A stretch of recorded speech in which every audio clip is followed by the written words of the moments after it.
सदाशिवसमारम्भां शङ्कराचार्यमध्यमां अस्मदाचार्यपर्यन्तां वन्दे गुरुपरम्परां श्रुतिस्मृतिपुराणानाम् आलयं करुणालयं नमामि भगवत्पादं शङ्करं लोकशङ्करं शङ्कराचार्यं केशवं बादरायणं सूत्रभाष्यकृतौ वन्दे भगवन्तौ पुनः पुनः ईश्वरो गुरुरात्मेति मूर्तिभेदविभागिनी व्योमवद्व्याप्तदेहाय दक्षिणामूर्तये नमः। श्रीचिद्घनगणेशाय नमो मह्यं सुखं नित्यं स्वप्रकाशं व्यापकं नामरूपयोः अधिष्ठानं बुद्ध्यबोध्यं बुद्धेर्तृप्यत्तु निर्मलम् अपारं सर्ववेदान्तवेद्यं प्रत्यक्परं महः तदेवाहं न मुक्तोऽन्यदिति मे निश्चिता मतिः।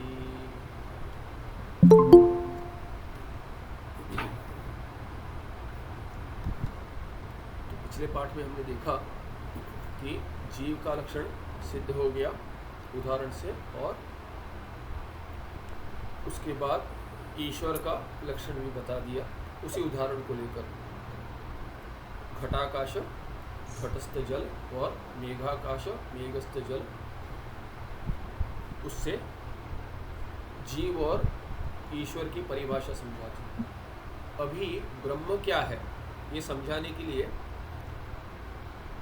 ईश्वर के द्वारा ब्रह्म पर जाते हैं। ईश्वर के वर्णन के बाद ईश्वर का वर्णन किया तो अभी ईश्वर में क्या कह दिया, ईश्वर के लिए माया शक्ति या उपाधि है और जीव के लिए अविद्या। तो दोनों में एक माने दोनों शब्दों का एक ही अर्थ भी लिया जाता है, माने पर्यायवाची माना जाता है। किंतु जब भी जीव को लेकर वर्णन हो रहा है तभी शक्ति को अविद्या कह देते हैं, और जब ईश्वर को लेके उसकी शक्ति जो आवरण नहीं करती, ईश्वर के लिए आवरण नहीं करती पर जीव के लिए आवरण करती है, इसलिए उसको क्या कह दिया, उसको माया कह दिया। ऐसा प्रयोग होता है। फिर भी वस्तुतः सिद्धांत में, मुख्य सिद्धांत में अविद्या और माया में कोई भेद नहीं है, शब्द भेद मात्र है। तो ये बता रहे पिछले पाठ में जो देखा था, यद्यपि एकस्य वस्तुनः माया अज्ञानम अविद्या इत्यादि नामानि, कि ये सब नाम क्या है, माया कह देते हैं एक ही वस्तु है, कल्पित वस्तु है वो भी। क्यों? क्योंकि भगवान शंकराचार्य भगवत्पादाचार्य विवेक चूड़ामणि में कहते हैं कि कार्यानुमेया माया, कि कार्य है, जगत तो दिख रहा है, व्यवहार हो रहा है जगत के साथ, तो उसमें आप ये नहीं कह सकते कि प्रपंच नहीं है। तो प्रपंच है, उसको तो कुछ तो स्थान देना पड़ेगा। तो प्रपंच को क्या स्थान देंगे? तो पहले तो प्रपंच के साथ जैसे व्यवहार हो रहा है, जीव जो अपनी सत्ता मानता है कि मैं ये शरीर हूँ, संसारी हूँ, ऐसे मानता है, तो संसार को, प्रपंच को क्या मानेगा? सत्य ही मानेगा।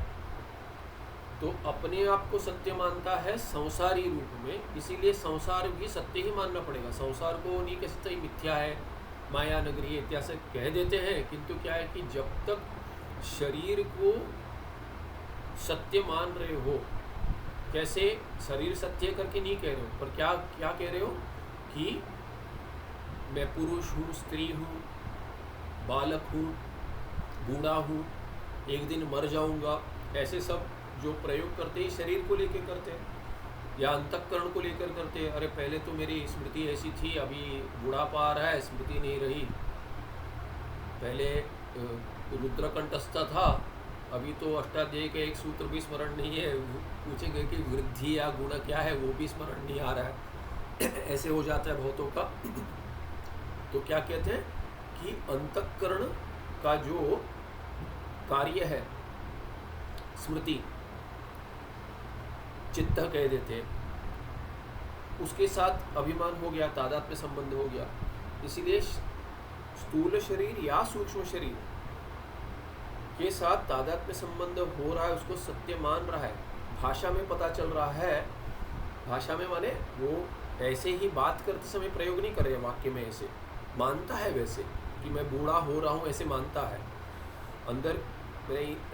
अंग्रेजी में कहते हैं it is very ingrained in the very bones, तो आत्मसात हो गया, जैसे शरीर के साथ शरीर को आत्मा मानकर चल रहा है कि मैं हूँ, इसलिए शरीर के गुण सब अध्यस्त नहीं है, मानता है वस्तुतः मैं वैसे ही हूँ। इसीलिए क्या है, शरीर को जब भी सत्य मान रहा है तो प्रपंच में जहाँ ये संसारी बन चुका है, संसार अस्य अस्ति इति संसारी, इसीलिए संसारी अगर सत्य होगा तो संसार तो मिथ्या नहीं होगा, संसार सत्य होगा। और विरुद्ध भी, विपरीत भी, जैसे संसार सत्य है तो संसारी भी सत्य हो जाएगा। तो they build upon each other. संसार में जितनी सत्यता बुद्धि होगी उतना ही माने संसार का भाग ही है, एक भाग है ये शरीर संसार का। शरीर भी प्रपंच में ही आता है, स्थूल शरीर स्थूल प्रपंच में आता है, सूक्ष्म शरीर सूक्ष्म प्रपंच में आता है। इसीलिए जब तक शरीर के साथ तादात्म्य संबंध है, प्रपंच को सत्य ही मानना पड़ेगा। जैसे सत्य ये शरीर है वैसे ही ये शरीर, विराट शरीर जो कहेंगे, समष्टि भी सत्य ही है।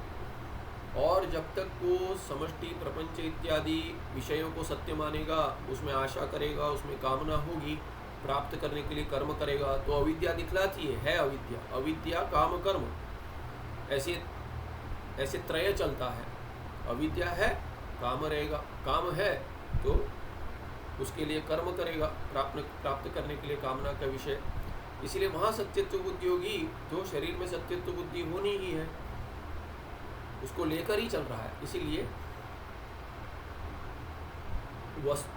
कह दिया कि यद्यपि एकस्य वस्तु ना, इसीलिए क्या है कि वस्तु किसको कहते हैं, वसती थी वस्तु, कि ये है ऐसे मानकर चल रहा है, उसको माया कह रहे हैं।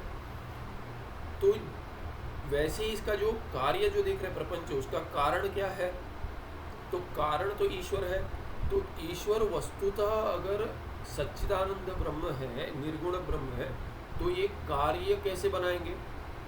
ईश्वर निर्गुण ब्रह्म तो कार्य कर नहीं सकता, क्योंकि कारण तो भी एक गुण है। अगर ईश्वर ब्रह्म, निर्गुण ब्रह्म अगर कारण होगा, जगत का कारण होगा, क्योंकि शास्त्र बताते हैं कि जगत का कारण है, तो कौन है इसका जब भी विचार करते हैं तो निर्गुण ब्रह्म करके कहा गया है। ब्रह्म का स्वरूप क्या कहा गया, निर्गुण, सच्चिदानंद ब्रह्म, सच्चिदानंद उसका स्वरूप है, गुण नहीं है। सच्चित और आनंद, सदैव चित चिदेव आनंद, आनंद आनंत्यम। तो ये सभी जो शब्द का प्रयोग हो रहा है, ये भिन्न भिन्न विशेषण नहीं है, ये स्वरूप लक्षण कहा जाता है। तो ये स्वरूप लक्षण है। तो ऐसे निर्गुण ब्रह्म, उसमें कोई जो गुण नहीं है, वो अगर कारण होंगे तो कारण में क्या रहेगा, जैसे मनुष्य में मनुष्यता रहती है, घट में घटत्व रहता है, वैसे ईश्वर अगर ब्रह्म कारण होंगे तो कारणत्व रहेगा, कारणत्व एक धर्म गुण हो जाएगा। तो निर्गुण ब्रह्म में कारणत्व नहीं हो सकता। इसलिए भगवत्पादाचार्य क्या कहते हैं, कार्य दिख रहा है, कार्य उसी से आया है जो है, वस्तुतः क्या है, एक ही ब्रह्म है। तो एक ही ब्रह्म जो निर्गुण है वो है, और कार्य दिख रहा है, और ये कार्य तो सच्चिदानंद के रूप में तो प्रतीत नहीं हो रहा है। माने सच्चिदानंद नहीं मानते, सत्ता दिखती है, स्फूर्ति दिखती है, कहीं प्राणी इत्यादि में स्फूर्ति, वृक्ष में स्फूर्ति दिखती है, भान हो रहा है। इसलिए सत्ता और स्फूर्ति है, उसको हम ब्रह्म के रूप में नहीं देख रहे, अज्ञानी। आनंद तो भूल ही जाइए कि दिख नहीं रहा है, पर आनंद भी की प्रतीति होती है, पर ये ब्रह्म की आनंद, ब्रह्म का आनंद है ऐसे प्रतीति नहीं होती है। सत्ता ब्रह्म की है, भान ब्रह्म का है, और आनंद ब्रह्म का, ऐसा प्रतीत नहीं हो रहा है। भिन्न भिन्न विषय में भिन्न भिन्न सत्ता, भिन्न भिन्न भान, भिन्न भिन्न आनंद प्रतीत हो रहा है। इसीलिए हर कोई भिन्न भिन्न वस्तु चाहता है, विषय चाहता है। इसीलिए क्या है कि ये जो परब्रह्म दिख रहा है, परब्रह्म एक ही कह दिया, पर इतना सारा कार्य दिख रहा है, विविध प्रकार से दिख रहा है, तो इसीलिए कारण जो हो नहीं सकता पर कार्य दिख रहा है, तो बीच में कुछ मानना पड़ेगा। इसीलिए क्या कहते हैं, कार्य से अनुमान लगाते, और अनुमेय क्या है, अनुमान से क्या सिद्ध हो रहा है, अनुमेय माया। तो इसीलिए कहते हैं किस कोई तो मानना पड़ेगा, जो शक्ति माननी पड़ेगी, जो क्या करिए, निर्गुण ब्रह्म को कारण बना दे रही है, जो बन नहीं सकता, जो निर्गुण होता हुआ कारण जैसे कि बन जाता है, और सृष्टि आदि करता है, सृष्टि स्थिति लय, ऐसा मानना पड़ेगा। इसीलिए भगवत्पादाचार्य क्या कहते हैं कि कार्यानुमेया माया, और वही माया क्या होगी, जब तक कार्य प्रतीत हो रहा है तब तक ये अनुमेय माया जो है, अनुमेया माया, वो भी उतनी ही सत्य होगी। जितना संसार सत्य है उतना ही ईश्वर सत्य है। और ईश्वर कौन है, माया सहित कह दिया, प्रतिबिंब माया विशिष्ट चैतन्य हो गया। इसलिए माया का जो अधिष्ठान चैतन्य है, सच्चिदानंद ब्रह्म, निर्गुण ब्रह्म, उसका जो प्रतिबिंब या चिदाभास हो रहा है माया में, उसके साथ ये तीनों मिलाकर ईश्वर करके संज्ञा दे दिया था। इसीलिए कहते हैं ये माया क्या है, तो ये यद्यपि एकस्यैव वस्तुना माया अज्ञानम अविद्या इत्यादि नामानि, ये तीनों नाम माया अज्ञान अविद्या कुछ भी कहेंगे तो भी एक ही वस्तु का निर्देश हो रहा है, तथापि फिर भी भेद करना पड़ेगा समष्टि और व्यष्टि को लेकर। इसलिए तस्यैव, तथापि तस्यैव, तस्यैव कस्य वस्तुना, तस्यैव वस्तुनः शुद्ध सत्व गुण प्रधानत्वात् माया इति मलिन सत्व गुण प्रधानत्वाच्च अज्ञानम अविद्या इति च व्यवहार। इसलिए एक ही वस्तु को माया अज्ञान या अविद्या कह देते हैं, फिर भी भेद क्या करते हैं कि जहाँ सत्व गुण प्रधान है उसको माया कहेंगे, और समष्टि का माने समष्टि जो है ईश्वर चैतन्य का प्रतिबिंब समष्टि रूप में वहाँ प्रतीत होगा। और मलिन सत्व गुण प्रधान, मलिन सत्व माने रजस और तमस अधिक मात्रा में जुड़ गया और सत्वों को दबा दिया है, वैसे वस्तु को क्या कहेंगे, वैसे वही माया, उसी को अज्ञान या अविद्या कह देंगे। ऐसे व्यवहार होता है। अभी आगे रजस तमो क्या कहते हैं, रजस और तमस, वही समझा रहे कि ये मलिन सत्व इत्यादि और शुद्ध सत्व, इसका अर्थ क्या है, तो कहते हैं रजस्तमो गुणाभ्याम अभिभूत सत्वगुण। सत्वगुण वो है जो अभी दब गया है, किसके द्वारा दब गया है, रजस और तमोगुण के द्वारा। और वैसा सत्वगुण क्या है, मलिन सत्वगुण इति उच्यते, उसको मलिन सत्व करके संज्ञा देते। और रजस्तमो गुण आधिक्यादेव अविद्या स्वप्रतिबिंबित जीव रूप चिदाभास अंश से आवरणं करोति। और क्या कहते हैं, ये मलिन सत्व गुण प्रधान कह दिया, उसको अविद्या कहते हैं।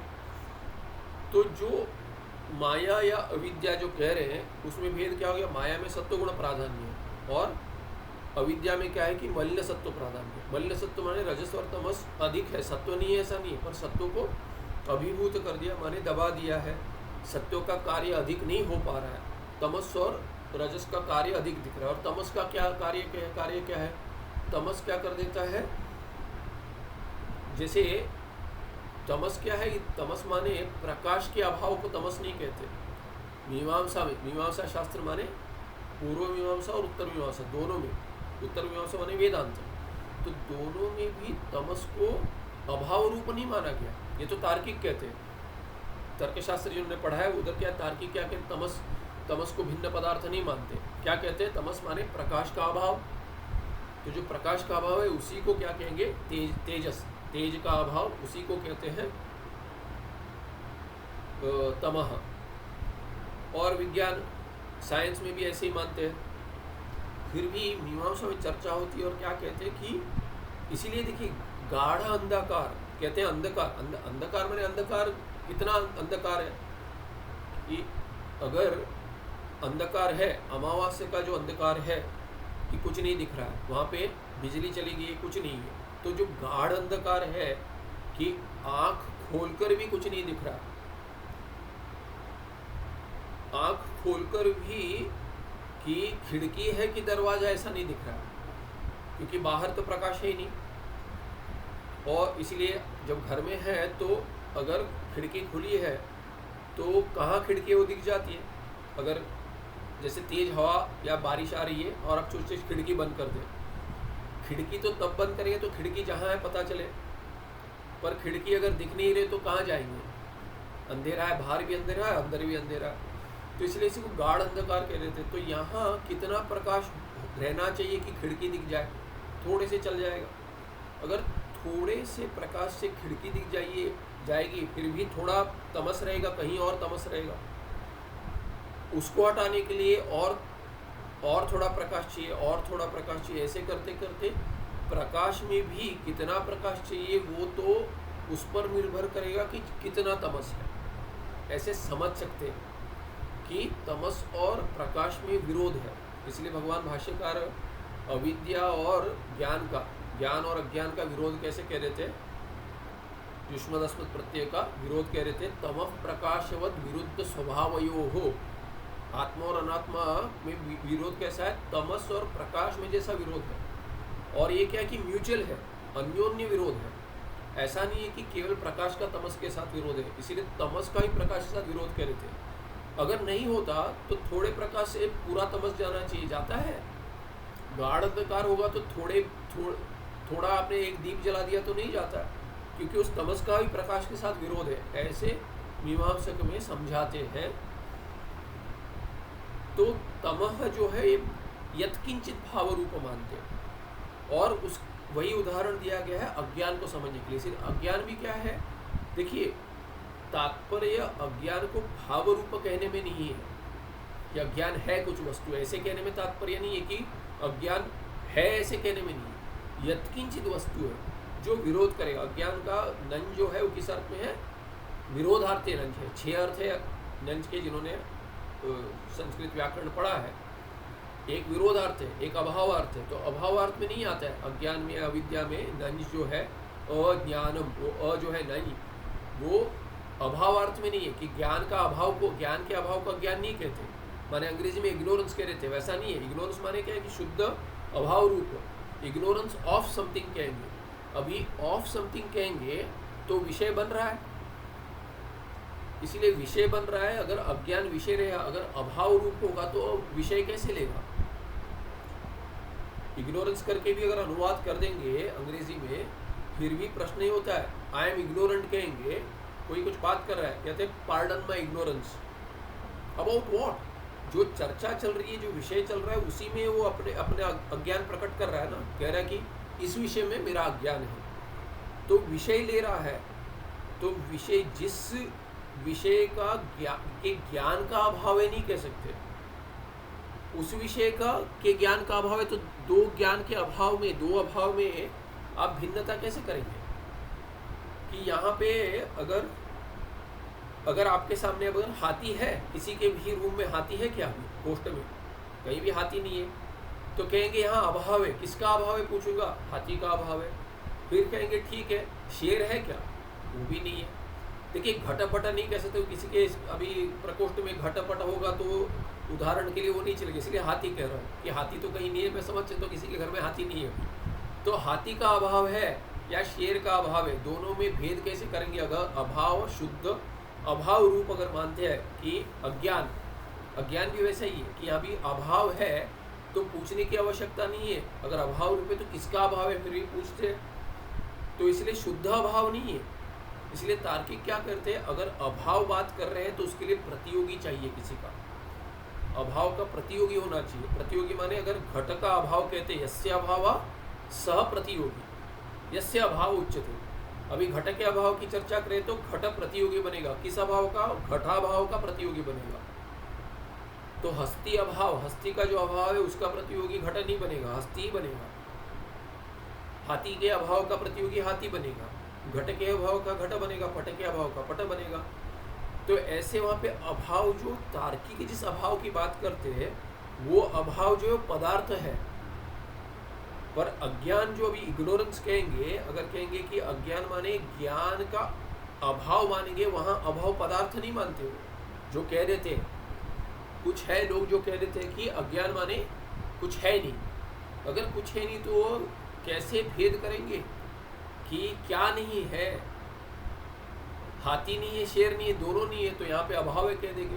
पर आकांक्षा क्यों होती है कि क्या नहीं है? इसकी आकांक्षा क्यों होती है? फिर क्या नहीं है, इसीलिए क्या नहीं है कहेंगे तो वो कारण भी नहीं बनेगा। अगर घट का अभाव हो गया यहाँ पे तो वो किसी के लिए कारण बनेगा? उससे कुछ उत्पन्न होगा? घट के अभाव से कुछ उत्पन्न होगा? नहीं होगा। तो इसीलिए भगवान भाष्यकार क्या कहते हैं, ये शून्यवादियों का मत है कि शून्य कुछ नहीं है। अभाव रूप माने संपूर्ण शून्यता जो है माने कुछ भी नहीं है, जहाँ अपेक्षता नहीं है कि क्या नहीं है। शून्य माने क्या कि हाथी का अभाव, घट का अभाव, पट का अभाव, सभी का अभाव जब भी होगा तब उसको कहेंगे शून्य। तो ये आकांक्षा नहीं होती। शून्य कहेंगे तो किसकी शून्यता करके कोई नहीं पूछता। शून्य है कहेंगे तो किसकी शून्य तो कोई पूछता है, पर अभाव कहेंगे तो किसका अभाव करके पूछता है। इसीलिए क्या कि वो कहीं कहते हैं, शून्यवादी के साथ चर्चा करते हैं, छांदोग्य भाष्य में या गीता भाष्य में, स्मरण नहीं, छांदोग्य में आता है लगता है, वहाँ कह देते वो कि इससे तो तार्किक अच्छे हैं, क्योंकि तार्किक का अभाव भी पदार्थ रूप है, उनका शून्य नहीं है। तो वो तर्क लगाते कहते अभाव, इसका अभाव। तो बोलते अभाव जब भी आप प्रयोग कर रहे हैं तो अभाव की परिभाषा पर्यायवाची शून्य नहीं है, क्योंकि शून्य से कुछ उत्पन्न हो ही नहीं सकता, क्योंकि शून्य माने असत, असत से किसी की उत्पत्ति हो नहीं सकती। इसीलिए जो शून्यवादी कहते हैं उसका तो पूर्ण निराकरण कर देते हैं। तार्किक जो कह रहे हैं उसका उदाहरण लेकर कहते हैं अभाव रूप जो कह रहे शून्यता वैसा नहीं है, क्योंकि तार्किकों का जो अभाव है, भले ही हम उसमें भेद नहीं मानते, फिर भी शून्यवादी के साथ जब भी वार्ता कर रहे हैं, जब भी चर्चा चल रही है, तभी कहते हैं कि तार्किकों का अभाव जो ये शून्य रूप नहीं है, वो पदार्थ है। इसीलिए वो भेद कर पाते हैं कि घटाभाव पटाभाव प्रतियोगी की आकांक्षा होती है वहाँ पे। ऐसे आपका नहीं है, इसीलिए आपका तो पूरा निराकरण करते हैं। क्यों? क्योंकि उससे कोई उत्पत्ति हो नहीं सकती। अभी यही आक्षेप लगेगा जो कहते हैं कि अज्ञान अभाव रूप है, वहाँ पे नंज अभाव रूप है।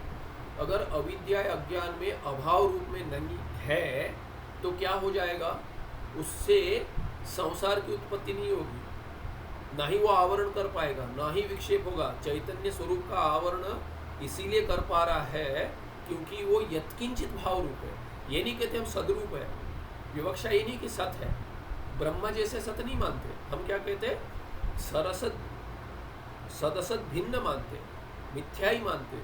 फिर ये मिथ्या भी क्या है कि अभाव रूप नहीं है, सतरूप नहीं है, ठीक है, पर असत रूप भी नहीं है, वंद्यापुत्र जैसे नहीं है, ना ही आत्यंतिक सत है। तो क्या है, तो मिथ्या माने सरसद्भ्याम अनिर्वचनीय। इसीलिए क्या है कि ये अभाव रूप नहीं है, असत नहीं है, ये कहने के लिए यत्किंचित भाव रूप करके सिद्धांत कहता है। इसीलिए क्या ये इसकी दो शक्तियां संभव है कि आवरण कर देता है और विक्षेप कर देता है। इसीलिए तमोगुण जो है, तमस क्यों कहते हैं इसको, क्योंकि तमस जैसे प्रकाश का विरोधी है, वैसे अज्ञान या अविद्या में नहीं, विरोधार्थ में विरोध। अज्ञान माने क्या, ज्ञान विरोधी अज्ञानम, नपुंसकलिंग, विरोधी ह्रस्व है। और अविद्या में क्या कहेंगे, विद्या विरोधिनी, स्त्रीलिंग, विद्या विरोधिनी अविद्या, ऐसे अर्थ में आता है। तो अभी इसको लेकर आगे समझिए। रजस्तमो गुणाभ्याम अभिभूत सत्वगुण मलिन सत्वगुण इति उच्यते। ये हो गया मलिन सत्वगुण प्रधान है, जो उसको अविद्या अज्ञान कहेंगे, जो जीव के लिए कोई तो कारण बन जाता है। कैसा कारण बन जाता है, तो कहते हैं रजस्तमो गुणाधिक्याद एव अविद्या स्वप्रतिबिंबित जीव रूप चिदाभास अंशस्य आवरणं करोति। कुछ कार्य कर रही, करोति माने कुछ कार्य कर रही, कारण है। तो क्या कार्य करती है ये अविद्या या सत्वगुण जो है, वो काम नहीं कर पा रहा है। सत्वगुण क्या है, सत्वगुण का कार्य क्या है, ज्ञान उत्पन्न करता है। पर अगर सत्वगुण दब गया तो तमस क्या करेगा, आवरण कर देगा उसके ऊपर। सत्वगुण को दबा दिया तो सत्वगुण का कार्य नहीं हो पाएगा। तो क्या नहीं हो पाएगा, ज्ञान नहीं हो पाएगा। किसका ज्ञान नहीं हो पाएगा, मूल में तो क्या है कि स्वरूप का ज्ञान नहीं हो पाएगा, कि मैं आत्मा, शुद्ध आत्मा जो शरीर त्रय रहित हूँ और सच्चिदानंद स्वरूप हूँ। इसीलिए जो शास्त्र में ब्रह्म दिखलाया गया है वही मैं हूँ, ऐक्य हो जाएगा, ऐसा ज्ञान उत्पन्न नहीं होगा, आवरण हो गया। तो ये तम का कार्य है। क्यों? क्योंकि ज्ञान विरोधी हो गया। अभी सत्व का जो ज्ञान उत्पन्न करने की जो क्षमता है उसको अभिभूत माने उसको दबा दिया, और फिर ये कार्य हो गया। और इधर क्या समझा दिया, वो कैसे वो पता चलता था अगर तमस नहीं होता, मिश्रण जो माया में नहीं है। माया में सत्वगुण प्राधान्य माने तमस का मिश्रण नहीं है। मिश्रण माने अगर है तो भी उसका वो दब गए सत्वगुण द्वारा प्राधान्य से, क्योंकि सत्वगुण पर उसका कोई असर नहीं पड़ रहा है, उसका कोई प्रभाव नहीं पड़ रहा है। इसीलिए क्या कहते हैं, रजस्तमो गुण आधिक्याद एव, क्योंकि रजस और तमस अधिक है, इसीलिए क्या हो गया, अविद्या स्वप्रतिबिंबित जीव रूप चिदाभास अंश से आवरण करो, कि जीव रूप चिदाभास जो है उस अंश जो चिदाभास क्या है वस्तुतः, वो तो प्रतिबिंब है। किसका प्रतिबिंब है, शुद्ध चैतन्य का। तो शुद्ध चैतन्य का प्रकाश अगर संपूर्ण प्रकाश अगर होगा, जैसे हमने उदाहरण देखा था कि अगर आप नया दर्पण ले आएंगे, अत्यंत शुद्ध है, अभी तक उस पर कोई दाग इत्यादि नहीं गिरे हैं, टूटा नहीं है, ना कोई स्क्रैच इत्यादि गिरा है, इसीलिए क्या होगा, उसमें अगर सूर्य का प्रकाश पड़ जाएगा तो प्रतिबिंब रूप कैसा होगा, सूर्य जैसा है वैसा दिखेगा, जैसे आपका मुख भी वैसे ही दिखेगा। तो अगर देखेंगे कहीं, सोचिए कि बड़ा दर्पण है कहीं, कहाँ पर, तो सोचिए आप भूमि पर चल रहे हैं और सूर्योदय की प्रतीक्षा कर रहे हैं, ठीक है, और क्या हो रहा है, आप चलते समय पूर्व नहीं पश्चिम की ओर जा रही है, तो पीछे सूर्य आएगा, और सामने कहीं ऊपर किसी माले पर, चौथे माले पे, ऐसे सोचिए चौथे माले पे कोई बड़ा, या ये भी नहीं चाहिए, सोचिए कि कोई दर्पण है और पीछे है, कहाँ पर है, पीछे दर्पण है, माने आपकी ओर, माने पूर्व की दिशा में है, किसी के घर में बड़ा दर्पण है, आपको नहीं पता दर्पण है, और सूर्योदय आपके पीछे हो रहा है, तो उसका प्रतिबिंब उस पर पड़ेगा, और दर्पण शुद्ध दर्पण है, साफ सुथरा है, इसीलिए क्या होगा कि वहाँ पे सूर्य का प्रकाश इतना तेज होगा कि आप देख नहीं पाएंगे। पहले तो दिखेगा, क्योंकि धीरे जब सूरज उगेगा तभी आप देख पाएंगे, पर उतना ही तेज होगा, तो भेद नहीं कर पाएंगे। क्या लगेगा, जैसे कि आप देख रहे हैं और पीछे की दीवार पे इसलिए लगेगा वहाँ खिड़की है और खिड़की के पीछे सूरज उग रहा है, ऐसे दिखेगा, तो पश्चिम में दिखेगा कि नहीं, सूर्य उग रहा है ऐसे पश्चिम में दिखेगा, तो क्या लगेगा, जैसे भान होगा कि अरे सूर्य का उदय उस ओर में हो रहा है। दर्पण का भेद नहीं कर पाएंगे अगर शुद्ध होगा, और जैसे आपको दिखे, ये नहीं लगेगा कि जब तक अगर सामने से अगर प्रकाश आ रहा है तो आपको पता चल जाएगा कि आगे बिल्डिंग है, तो बिल्डिंग से प्रतिबिंब आ रहा है, पर अगर आपको दिशा पता नहीं है कि पश्चिम के दिशा में जा रहा हूँ मैं या जा रही हूँ, तो वहाँ पे जो दिखे तो लगा रहे पूर्व में, अभी यही पूर्व है, क्योंकि सूर्य दिख रहा है, पर वस्तुतः वहाँ सूर्य का उदय नहीं हो रहा है, क्योंकि दर्पण में दिख रहा है। वैसे ही यहाँ क्या, अगर माया जैसे अविद्या शुद्ध होती, माने तमस और रजस का मिश्रण नहीं हुआ होता, तो सत्व प्राधान्य से क्या हो जाता कि प्रतिबिंब इतना शुद्ध रहता प्रकाश कि वहाँ पे संशय नहीं होता कोई कि मैं सीमित हूँ, ऐसे भान नहीं होता, संशय नहीं होता कि मैं सच्चिदानंद स्वरूप हूँ। इसीलिए क्या कहते हैं, तमस क्या कर देता है, तमस अधिक होने से अपना ही जो स्वरूप स्वप्रतिबिंब चैतन्य ये स्व से अविद्या में जो प्रतिबिंब हो रहा है,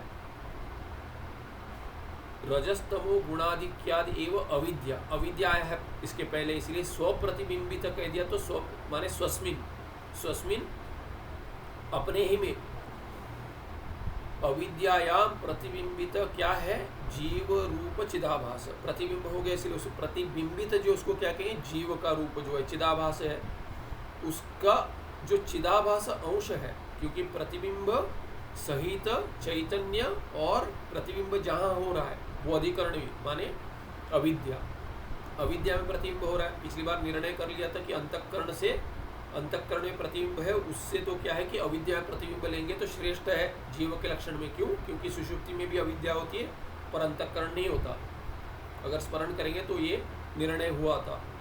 तो वो कहते हैं कि चिदाभास का जो अंश है, अंश से आवरण करोति, उसी का आवरण कर देती, तो प्रतिबिंब है दिखाई नहीं देता शुद्ध। इसीलिए क्या है कि ये समझ नहीं आता कि मेरा स्वरूप सच्चिदानंद है। वो हो गया, वो अगर एक बार हो गया तो उसके बाद विक्षेप शक्ति है वो रजस का कार्य है, तो क्या कहें अतएव जीव बद्ध न ईश्वर, जीव बद्ध है, ईश्वर क्यों बद्ध नहीं है? तो कहते ईश्वर में रजस तमो गुण का अभिभाव नहीं है सत्व गुण के ऊपर, सत्व गुण प्राधान है, इसीलिए उसको दबा हुआ नहीं है।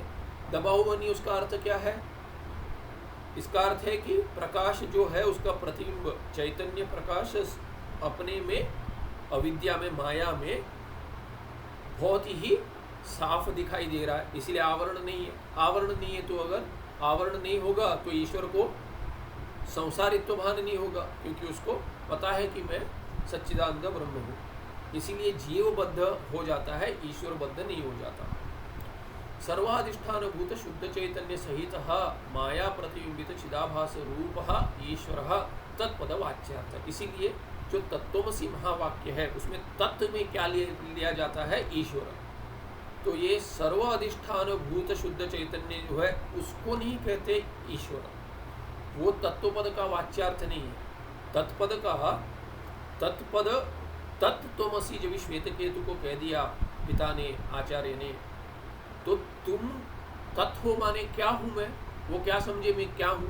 पहले तो चर्चा हो गई सृष्टि का अध्यारोप हो गया, सृष्टि प्रक्रिया बतला दी कि वही जो सत ब्रह्म है वही, उसी से तेज उत्पन्न हो गया, तेज से जल उत्पन्न हो गया, जल से पृथ्वी उत्पन्न हो गई, और उसके बाद त्रिविधकरण हो गया या पंचीकरण हो गया, माने उससे ये महाभूत हो गए, उससे महाभूतों से भौतिक प्रपंच निर्माण हो गया, उसका निर्माण हो गया। सूक्ष्म अंश से अंतःकरण इत्यादि और इंद्रियां आ गई, और कुछ अंशों से फिर तम रूप जो है सत्वगुण से तो अंतःकरण बुद्धि इत्यादि की उत्पत्ति बताते, इंद्रियों की उत्पत्ति एक एक भूत को लेकर बताते हैं। फिर जो ये पंचीकरण मिश्रण हो जाता है उसके बाद क्या हो गया, उसके बाद ये पूरा प्रपंच उत्पन्न हो गया जो स्थूली भूत है, अभी स्थूल है और इंद्रियों द्वारा ग्राह्य है, शब्द स्पर्श रूप रस गुण वाले वस्तुतः गुण ही देखते, पर गुण वाले द्रव्य कह देते, उसका भी भान हो जाता है। पर वस्तुतः क्या दिख रहा है? जब भी देख रहे हैं तो रूप दिख रहा है, घट नहीं दिख रहा है। वस्तुतः घट दिख रहा है, उसका अर्थ क्या है वेदांत में? घट दिख रहा है मैंने घट का रूप दिख रहा है, तो ये घट का आकार दिख रहा है, वो भी रूप ही है। फिर स्पर्श करते तो किसका स्पर्श होता है? स्पर्श से तो घट नहीं, घट में जो ये है गुण है उसका ग्रहण हो रहा है। स्पर्श माने स्पर्श का ग्रहण हो रहा है, घट का। घट त्वगिंद्रिय से जान रहे माने क्या जान रहे? घट नहीं जान रहे, वस्तुतः क्या स्पर्श हो रहा है उसका। स्पर्श जो गुण है वो समझ में आ रहा है। अगर कोई वस्तु खा रहे हैं तो जो कहते मिठाई खा रहा हूँ, तो वस्तुतः क्या द्रव्य का तो ग्रहण नहीं हो रहा है, रस का ग्रहण हो रहा है। हम जो खा रहे हैं उससे ग्रहण, इंद्रिय से क्या ग्रहण हो रहा है? इंद्रियों से वो उसका रूप दिख रहा है, सूंघने से उसका गंध ग्रहण हो रहा है, और खाने से उसका रस ग्रहण हो रहा है। तो वस्तुतः विषय क्या है? शब्द स्पर्श रूप रस, यही सब विषय है। शब्द स्पर्श रूप रस और गंध, यही विषय बन रहे हैं वस्तुतः अगर विचार करेंगे तो। इसकी सब सिद्धि हो गई, पहले माने अध्यारोप हो गया। बाद में अपवाद करते कि ये सब क्या है? ये सब क्या है कि जहाँ जहाँ कृष्ण रूप दिखता है वो पृथ्वी है, जहाँ जहाँ श्वेत रूप दिखता है वो सब तेज है, और जहाँ जहाँ ऐसे क्या कहते हैं कि नहीं श्वेत दिखता है वो जल है, और जहाँ जहाँ लाल रूप दिखता है वो सब तेज है। ऐसे समझाते, एक प्रक्रिया समझाते छांदोग्य उपनिषद में। उसके बाद क्या कहते हैं कि जहाँ मिश्रण हो गया कि न लाल दिख रहा है, न काला दिख रहा है, न श्वेत दिख रहा है, उसमें मिश्रण हो गया।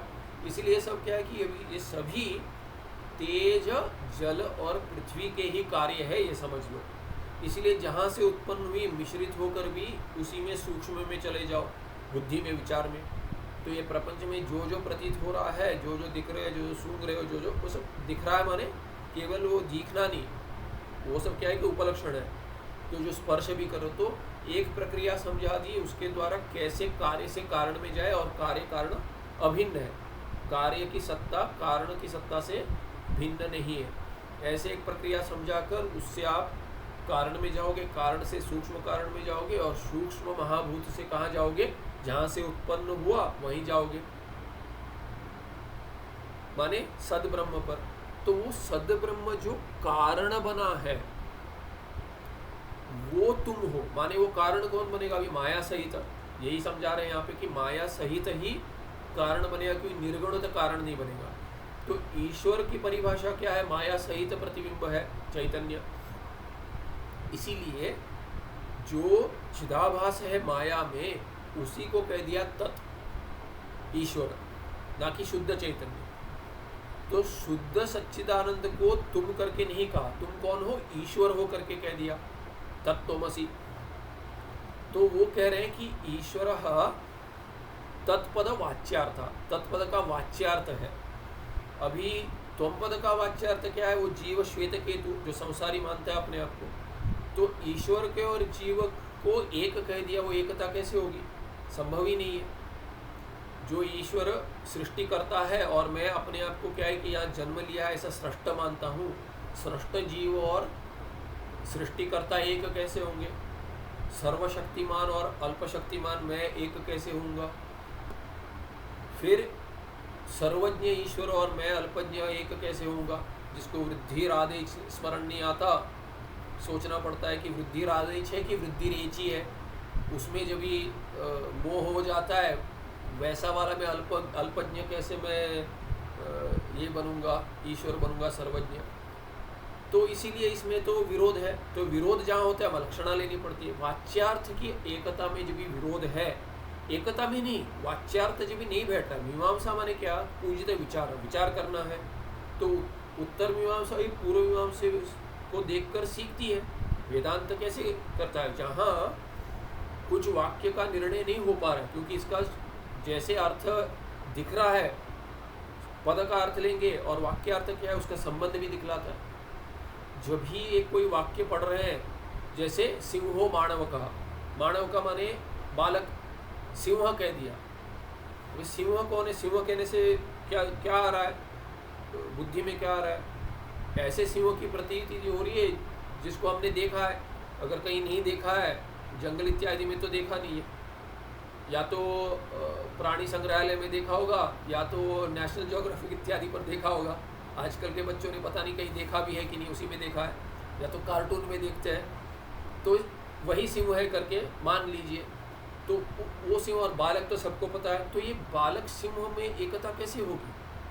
सिंहो मानव का माने एकतिंग वाक्य व्याकरण में, तो उसमें भवती अस्ति वर्तते जोड़ना चाहिए। तो सिंहो मानव का अस्ति, ये मानव के बालक तो सिंह है, कैसे होगा, वाच्यार्थ तो नहीं बन रहा है, वाक्यार्थ नहीं हो पा रहा है, इसीलिए आपको लक्षणा लगानी पड़ेगी। तो ये गौण अर्थ लेना पड़ेगा, माने गुण को लेकर। तो गुण को लेकर सिंह में कुछ गुण है, या तो क्रूरता है, बालक में क्रूरता है, उसको देखकर रहते हो सिंह जैसा क्रूर है, तो इसीलिए कह दिया सिंह हो तुम। या तो क्या है कि बहुत ही ये है, क्या कहते हैं, शक्तिशाली है, सिंह जैसे शक्तिशाली है, वैसे शक्तिशाली है, ऐसे कह दिया। करेजियस है बारे बालक, ये तो सिंह है। इसीलिए देखिए सिंह, क्षत्रियों में पहले जो नाम सुनाए थे उनका सरनेम क्या होता है, सिंह होता है। सिंह क्षत्रियों में माने सिंह, सिंह की तुलना करें, सिंह माने सिंह, तो सिंह से तुलना करते हैं, क्योंकि बल ऐसा है, ऐसा बल है। तो इसीलिए कोई तो गुण को लेकर, किसी गुण को लेकर तुलना कर देते हैं। तो ये मीमांसा है, जहाँ वाच्यार्थ होता है, संभवती वाच्यार्थे लक्षणा न कर्तव्य, पर असंभवती, असंभवती माने ये है सती सप्तमी है, संभवती सती सप्तमी है, तिंगंत नहीं है। संभवती वाच्यार्थ, वाच्यार्थ जब भी संभव है, संभवती सती, लक्षणा न कर्तव्य, लक्षणा नहीं करनी चाहिए। पर यहाँ संभव नहीं है, तभी क्या करेंगे, आपको लक्षणा लेनी ही पड़ेगी, दूसरा पर्याय ही नहीं है। लक्षणा भी कैसे लेंगे, जैसे तात्पर्य निर्णय हो जाए वैसे लेना चाहिए, कहीं विरोध नहीं होना चाहिए। एक दूसरा क्या है कि आपको लक्षणा ऐसी कुछ असंबद्ध नहीं ले सकते, संबंध होना चाहिए उसका, वाच्यार्थ के साथ कोई संबंध होना चाहिए। जैसे गंगायाम घोषः, गंगायाम, गंगा पर कोई बस्ती है लोगों की, तो कहेंगे गंगा पर किसी का वास है। गंगा पर वास है माने कि क्या, गंगा जी पे तो नहीं रह रहे, पानी पर नहीं। गंगा जी माने वाच्यार्थ क्या है? जल। हाँ, शास्त्र में गंगा जी माने गंगा जी के, पर गंगा जी में नहाने के माने गंगा जी देवी की बात नहीं कर रहे, माने देवी की तो कल्पना करते हैं जैसे कि ये देवी करके, पर उसी को देवी मानते हैं। पर उसका स्वरूप क्या है? जो प्रत्यक्ष स्वरूप क्या है? जल है, बहती गंगा है, माने वो नदी की बात कर रहे हैं। उस पर तो वास नहीं है किसी का, उस पर कैसे वास होगा? तो वाच्यार्थ संभव नहीं है, तो लक्षणा करनी पड़ेगी। तो गंगा से जुड़ा हुआ कुछ लेना पड़ेगा। तो क्या है? गंगा से जुड़ा हुआ जो तट है, तट के ऊपर वास है, इतना समीप है कि गंगा जी पर ही वास है कह देते हैं। तो गंगायाम घोषः कह देते हैं। तो ये मुख्यार्थ का त्याग कर क्या करेंगे? हम लक्षणा लेंगे। तो मुख्यार्थ से संबंध जो है, तो गंगा और तट समानाधिकरण में नहीं है, संबंध है कुछ। तो गंगा के साथ जुड़ा हुआ जो तट है उस पर वास है कहेंगे, तो इसको जहल लक्षणा कहेंगे। जहति लक्षणा, जहल लक्षणा समास है। जहति माने त्याग कर दिया, ओहाक त्यागे, उससे जहत बनता है। तो ये छोड़ दिया, क्या छोड़ दिया? गंगा का अर्थ छोड़ दिया, मुख्य अर्थ, और लक्षण वाला तट का अर्थ ले दिया। अजहल लक्षण में क्या? श्वेतो धावती, घोड़ा भाग रहा है, श्वेत घोड़ा भाग रहा है, तो क्या कहते? श्वेतो धावती। तो श्वेत तो गुण है, गुण कैसे भागेगा? श्वेत गुण नहीं भागेगा। तो क्या कहते? जहाँ संदर्भ है, अरे देखो देखो श्वेत भाग रहा है, आगे जा रहा है श्वेत, तो श्वेत भाग रहा है, उसके पीछे रक्त भाग रहा है, तो ये गुण तो नहीं भाग रहे, तो घोड़े भाग रहे। तो श्वेत अश्वा धावती, तो श्वेत भाग रहा है माने श्वेत अश्व, श्वेत का त्याग नहीं किया, श्वेत विशेषण बन गया, सामानाधिकरण में अश्व को ले लिया। तो श्वेत अश्वा धावती, इसलिए श्वेत का त्याग किए बिना उससे जुड़ा हुआ जो विशिष्ट है उसको जोड़ देते हैं, उसको अजहल लक्षणा कहते हैं। अजहत लक्षणा, अजहती लक्षणा, अजहल लक्षणा माने त्याग किए बिना और एक संबंध शब्द को ले लेना, उसको कहते हैं कि उसका अर्थ ले लेना, वो लक्ष्यार्थ है, उसको कहते हैं अजहल लक्षणा। उसके बाद द्वारा लिया गया। और दोनों लेंगे, जैसे सोयम देवदत्ता। सोयम देवदत्ता आपने किसी को देखा है? तो आप अगर ऋषिकेश आएंगे और ऋषिकेश में आप देखेंगे, अरे इसको तो बम्बई दिल्ली में देखा था, कुछ वर्ष पहले देखा था, वही लग रहा है। अभी काल बदल गया, देश भी बदल गया। किसी काल में किसी देश में देखा था, अभी इस काल में इस देश में देख रहे हो। तो तत्काल तद्देश विशिष्टा और एतत्काल एतद्देश विशिष्टा देवदत्त जो है वो भिन्न है। पर क्या कह दिया? सोयम देवदत्ता। अरे सह, वो उस काल और उस देश में जिस देवदत्तों को देखा था वो यही है, अयम देवदत्ता। तो सह और अयम में सामानाधिकरण हो गया। तो अभी क्या कहेंगे? सह अयम। तो अभी वो बम्बई में जो था वही अभी ऋषिकेश में वही देवदत्ता है जो भी कह रहे हैं। तो देश और काल विशिष्ट माने मुंबई नगर देश और 10 वर्ष काल भूतकाल विशिष्ट देवदत्ता, 10 वर्ष पूर्व विशिष्ट देवदत्ता, और एतद्देश ऋषिकेश नगर देश विशिष्ट एतत्काल विशिष्ट देवदत्ता। दोनों में सामानाधिकरण अगर कर रहे हैं तो वाच्यार्थ नहीं लगेगा। तो क्या त्याग करना पड़ेगा? उस देश और काल का त्याग करना पड़ेगा, दोनों ओर। उस देश में जो देखा था बम्बई देश का त्याग करेंगे, ऋषिकेश देश का त्याग करेंगे, 10 वर्ष पूर्व काल का त्याग करेंगे, और अभी के आज के काल का त्याग करके क्या कहेंगे? देवदत्त जो पिंड है वो एक ही है, तो उसको कहेंगे भागत त्याग लक्षणा, या जहत और अजहत दोनों है, इसीलिए जहद अजहल लक्षणा कह देंगे, उसी को भागत त्याग लक्षणा कहते हैं। ये लग रहा है यहाँ पे कि जहाँ तत्पद वाच्यार्थ और त्वमपद वाच्यार्थ में विरोध हो रहा है, तत्त्वमसि, श्वेतकेतु सोचेगा कि ये समझ नहीं आ रहा है, ये कैसे संभव है, इसीलिए कहते हैं पुनः वदतु। वहाँ पे अर्थ से बता रहा हूँ, मंत्र में कह देंगे कि फिर बताओ, तो तथास्तु कह देते ठीक है फिर बताता हूँ। ऐसे 9 बार उपदेश हुआ है। उपदेश महावाक्य को, तो ईश्वर तत्पद वाच्यार्थ कौन है? ये माया प्रतिबिंबित चिदाभास रूप ईश्वर तत्पद वाच्यार्थ, जिसमें आवरण नहीं है, केवल अधिष्ठान शुद्ध चैतन्यम तत्पद लक्ष्यार्थ। तो क्या करेंगे? जब भी जहाँ विरोध है उसका त्याग करेंगे। तो सर्वज्ञत्व अल्पज्ञत्व, यहाँ ईश्वर में सर्वज्ञत्व, मुझ में अल्पज्ञत्व, ईश्वर में सर्वसृष्टत्व, सर्व सृष्टिमान है वो, सृष्टिमत्व। मुझ में क्या है? सृष्टत्व में मैं अपने आप को उत्पन्न मानता हूँ, उसका त्याग करेंगे। सर्वशक्तिमान है ईश्वर, वो त्याग कर देंगे। और मैं अल्पशक्तिमान, उसका त्याग करेंगे। ऐसे करते करते जहाँ जहाँ विरोध है उसका त्याग कर कर जो बचेगा वो शुद्ध चैतन्य होगा, सत चित और आनंद। ईश्वर है, मैं हूँ। ईश्वर चैतन्य रूप है, मैं चैतन्य रूप हूँ। और ईश्वर आनंद स्वरूप है, मेरा स्वरूप सुषुप्ति और समाधि में आनंद रूप है। इसीलिए सभी जहाँ जहाँ विरोध है दोनों ओर त्याग कर देंगे। तत्पदार्थ वाच्यार्थ में, तत्पद वाच्यार्थ में और त्वमपद वाच्यार्थ में, तो जो बचेगा वो सच्चिदानंद ब्रह्म होगा, वही शुद्ध चैतन्य। इसलिए केवल अधिष्ठान शुद्ध चैतन्यम तत्पद लक्ष्यार्थ है, और यही त्वमपद का भी लक्ष्यार्थ है। जीव त्वमपद का लक्ष्यार्थ है, वाच्यार्थ है। और जो केवल अधिष्ठान शुद्ध चैतन्य वो तत्पद का भी लक्ष्यार्थ है और त्वमपद का भी लक्ष्यार्थ है। इसीलिए उसमें एकता भी करनी नहीं है, क्योंकि एकता है, वो एक ही है। अभी कहेंगे सत चित और आनंद। अभी सच्चित आनंद जहाँ जहाँ सत्ता है वो भिन्न होगी। घट घट है, घट अस्थि जो अस्तित्व है, और पट अस्थि में जो अस्तित्व है, अस्तित्व भिन्न है क्या? मनुष्य में जो अस्तित्व है, प्राणी में जो अस्तित्व है, भिन्न है। मनुष्य भिन्न है, प्राणी भिन्न है मनुष्य से, पर अस्तित्व तो भिन्न नहीं है।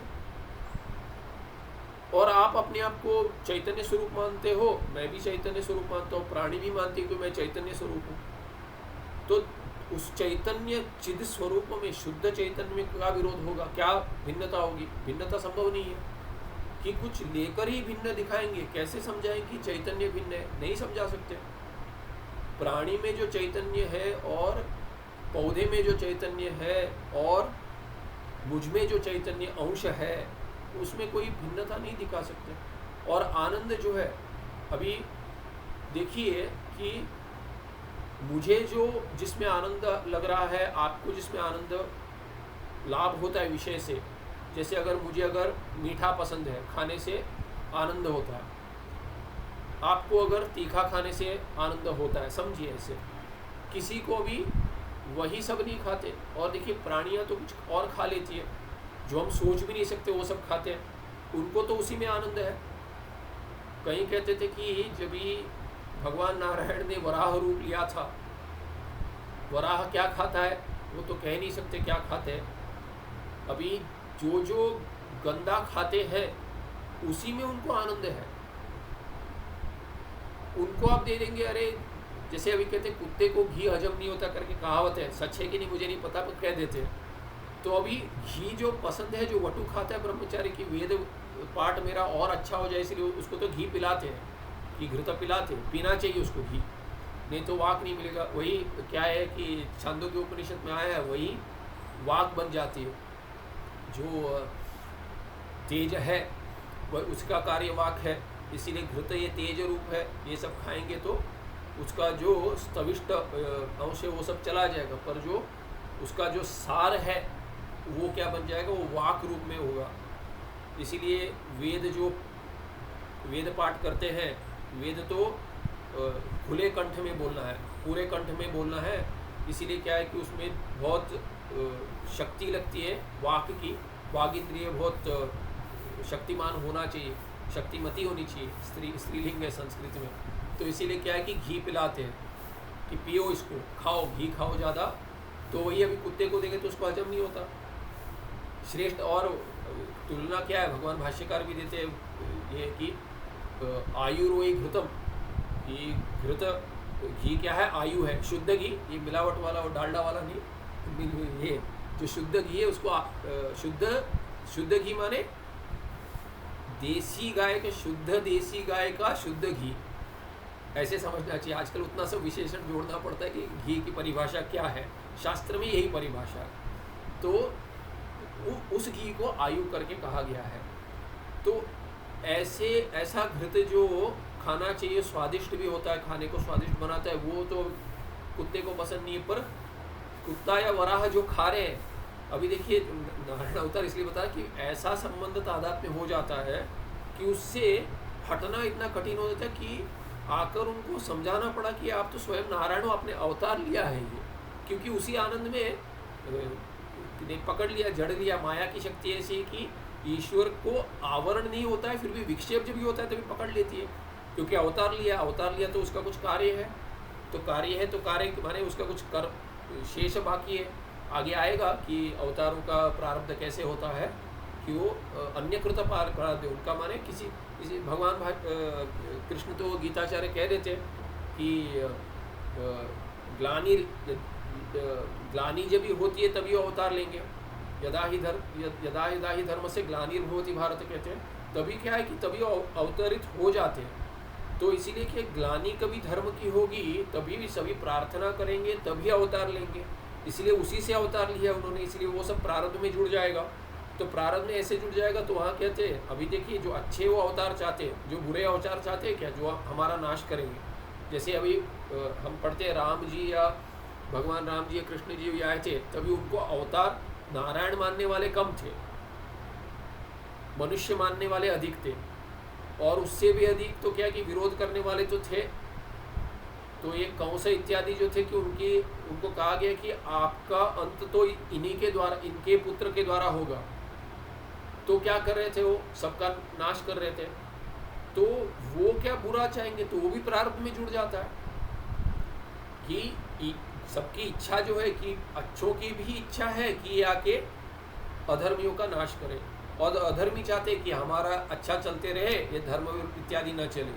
तो ये सब आकर जुड़ जाएगा प्रारंभ में, तब जाकर अवतार होता। अवतार में भी मिश्रण होगा कि उनको भी दुख से जाना पड़ेगा, क्योंकि जो बुरे हैं उनका संकल्प इतना है, उन्होंने इतना कर्म किया है कि उनको भी फल देना पड़ेगा, और उस फल का भोग उस शरीर में होना पड़ेगा, इसलिए वराह अवतार में ही होना पड़ेगा। तो ऐसे आगे आएगा तो अधिक समझना पड़ेगा वहाँ पर कि ऐसा क्यों राम जी क्यों सीता मैया के लिए रोए थे, समझना पड़ेगा कि रोए थे, ठीक है, उनको दुख नहीं हो रहा है ऐसे हम मान लेंगे, फिर भी रोए तो थे। क्यों रोए थे, अगर ऐसे आक्षेप करते लोग, इसीलिए रोए थे कि लोग चाहते थे, बुरे लोग चाहते थे कि ये रोए, इसीलिए उनके लिए ये उन्होंने रो भी दिया, उनके लिए रोए थे, बुरे लोगों के लिए भी रोए थे, कर्म फल है उनका, तो उनका कर्म फल ले लिया और दे दिया उनको कर्म फल। ठीक है, हम भी रो लेंगे दुख का अनुभव कर करके, आप समझ लो आपको संतुष्टि होगी, हमारा दुख देखकर दुष्टों को संतुष्टि हो जाए। इसको एक न्याय होता है तर्क में, तुष्टतु दुर्जनः ऐसे। ठीक है, तो बहुत ही पाठ से दूर जा रहा हूँ, पर क्या है कि क्या कहते हैं कि अवतार भी ऐसे होता है। तो तत्पद का लक्ष्यार्थ क्या है, शुद्ध चैतन्य है। और आनंद जो है, आनंद की अभिव्यक्ति नहीं है, सत्ता और स्फूर्ति अगर अभिव्यक्ति नहीं हो रही, फिर भी समझते सत्ता और स्फूर्ति जैसे उसमें भिन्नता नहीं कर सकते। मेरी सत्ता और प्राणी की सत्ता या घट की सत्ता में अस्तित्व में भिन्नता नहीं है, चैतन्य में भिन्नता नहीं। वैसे ही वराह या कुत्ते को जिस पदार्थ में आनंद मिल रहा है, मुझे ही भले ही भिन्न पदार्थ में आनंद मिलो, घृत में घी में मुझे आनंद आ रहा है और कुत्ते को गंदगी में आ रहा है, वराह को गंदगी में आ रहा है, फिर भी उसका जो आनंद है और मेरा जो आनंद है उसमें भेद कैसे करेंगे। आनंद तो उसमें ठीक है, आनंद में विषय को लेकर आनंद में भिन्नता हो जाएगी, माने आनंद के पहले ये प्रिय मोद प्रमोद इत्यादि ऐसे भेद हो जाएगा। फिर भी जो शुद्ध आनंद है, जो भी वस्तु प्राप्त हो जाता है, उसका लाभ हो जाता है, जो प्रमोद और उससे अधिक, वो भी छूट जाएगा। आनंद शुद्ध होगा सुषुप्ति में। सुषुप्ति प्राणी के सुषुप्ति में, वराह के और कुत्ते के सुषुप्ति में जो उसको आनंद है, जहाँ वो कुत्ता नहीं समझता अपने आप को, वह अपने आप को मनुष्य नहीं समझता, वहाँ सुषुप्ति में आनंद में भेद हो सकता है? नहीं हो सकता। अगर ये समझ में नहीं आ रहा है तो समाधि का अनुभव लेगा। जिसको ये समझ में नहीं आता, तो उसके लिए योग कहता है कि समाधि का अनुभव कर लो, फिर समझ में आएगा शरीर भिन्न कैसे हो, मेरा स्वरूप आनंद कैसे हो। अगर सुषुप्ति का आनंद समझ में आएगा तो समझने के लिए तो समाधि के अनुभव की अपेक्षा नहीं है, ऐसे वेदांती कहते हैं। तो सच्चित और आनंद क्या है, ये स्वरूप है। इसको कह दिया कि केवल अधिष्ठान शुद्ध चैतन्य जो है वो तत्पद का लक्ष्यार्थ है। और शुद्ध चैतन्य कह दिया, चैतन्य से हमको सत्ता और आनंद भी ले लेना चाहिए। तो ये हो गया वाच्यार्थ और लक्ष्यार्थ में भेद ईश्वर को लेकर समझा दिया। ईश्वरो जगद उत्पत्ति स्थिति संहारान करोति इति शास्त्रोक्ते है अयम अभिप्राय। तो अभी जो कह रहे हैं कि ईश्वर जगत की उत्पत्ति स्थिति और संहार करते हैं, सृष्टि करते हैं और रक्षण करते हैं और फिर नाश कर देते हैं, प्रलय कर देते हैं, ऐसे जो कहते हैं उसका जो उस शास्त्र का अभिप्राय क्या है? शास्त्रोक्ते है कि शास्त्र की उक्ति का, हमारे शास्त्र के वचन का, शास्त्र के वाक्य का क्या अभिप्राय है? वो कहते हैं अधिष्ठान भूत शुद्ध चैतन्यम आकाशवद असंगम। तो शुद्ध चैतन्य तो सृष्टि नहीं कर पाएंगे, जो हमने पाठ के आरंभ में देखा, निर्गुण ब्रह्म तो किसी की उत्पत्ति नहीं कर पाएगा, तो स्थिति कैसे करेगा और लय भी, संहार भी कैसे करेगा? इसीलिए क्या कहते हैं? अधिष्ठान भूत शुद्ध चैतन्य तो आकाश जैसे असंग है। माया प्रतिबिंबित चिदाभास अंशः जगद उत्पत्त्यादिकम करोति, आदि पद से स्थिति और संहार। तो ये तो माया प्रतिबिंबित चिदाभास अंश जो है वो करता है, वो ईश्वर बन जाता है। शुद्ध चैतन्य तो ईश्वर नहीं है, पर माया के साथ जुड़कर ईश्वर है। सर्वज्ञत्वादि गुण अपि तस्यैव, इसलिए सर्वज्ञत्व इत्यादि जो गुण है, सर्वज्ञत्व है या सर्वसृष्टिमत्व है इत्यादि, ये सब गुण जो है, सर्वशक्तिमत्व इत्यादि, ये सब किसके? ये माया विशिष्ट और माया प्रतिबिंबित चिदाभास के ही है। भक्तानुग्रहादि कर्तृत्व ऐश्वर्यांतरम अपि तस्यैव चिदाभास अंशस्य। फिर ठीक है, भक्त का अनुग्रह कौन कर रहे? अरे शुद्ध चैतन्य माने सच्चिदानंद ब्रह्म नहीं कर रहे, तो कौन कर रहे? तो कहते भक्त अनुग्रह इत्यादि जो कर्तृत्व है वो भी किसका है? ऐश्वर्य भी किसका है? वो भी माने भक्त अनुग्रह आदि, आदि माने वहाँ से शुरू करें। भक्त का अनुग्रह जो है वहाँ से लेकर ऊपर में, ऊपर क्या कर्तृत्व होगा? ऐश्वर्य होगा कि सब पर नियंत्रण रखते हैं, सभी जीवों पर नियंत्रण रखते हैं और जीवों के अनुग्रह के लिए अवतार भी ले लेते, समझिए, भक्त को अनुग्रह करते। वो सब क्या है? वो अंत में ले लीजिए। तो यहाँ से शुरू कर भक्त अनुग्रह आदि में है और वही कर्तृत्व है, और ऐश्वर्य अंतम, ऐश्वर्य तक, ऐसी सीमा बनाकर ये दोनों के बीच में क्या क्या सोच सकते वो सब सोचिए। वो किसका है? ये भी क्या है? तस्यैव चिदाभास अंशस्य। उसी चिदाभास अंश का माने क्या? शुद्ध चैतन्य का, सच्चिदानंद ब्रह्म का नहीं है। चैतन्य स्वरूपम तो एक रसम सर्वसम। तो शुद्ध चैतन्य क्या हो? तो एक रस है। जो स्वरूप चैतन्य है वो क्या है? एक रस है और सर्वसम है। सर्वसम माने जीव में भी वही शुद्ध चैतन्य है, उसमें कोई भेद नहीं है, एक ही है। वो जो सभी प्राणियों में है, सभी जीवों में है, वही ईश्वर में जो है शुद्ध चैतन्य, वो सच्चिदानंद ब्रह्म तो एक रस सर्वसम है, सभी में एक जैसा है और एक ही है। तस्मिन माने वो स्वरूपभूत है, इसलिए स्वरूपम कह दिया। सभी में माने क्या? वस्तुतः सभी में नहीं है, सभी प्राणियों में कह देते हैं, पर क्या उनका जो स्वरूप है, प्रत्यगात्मभूत है, वही सच्चिदानंद है। तस्मिन सत्ता स्फूर्ति प्रदत्व अंतरा अन्यद ऐश्वर्यादिकम न किंचिदपि उपपद्यते। तो उसमें सत्ता और स्फूर्ति प्रदत्व माने सत्ता देना। प्रपंचों को सत्ता कैसे मिलती है? उस ब्रह्म से मिलती है। तो वो देना किस जो है, और स्फूर्ति भान देना माने घट है करके भान हो रहा है, पट है, प्रपंच है, भान हो रहा है, मैं हूँ करके जो भान हो रहा है शरीर रूप में, वो सब क्या है?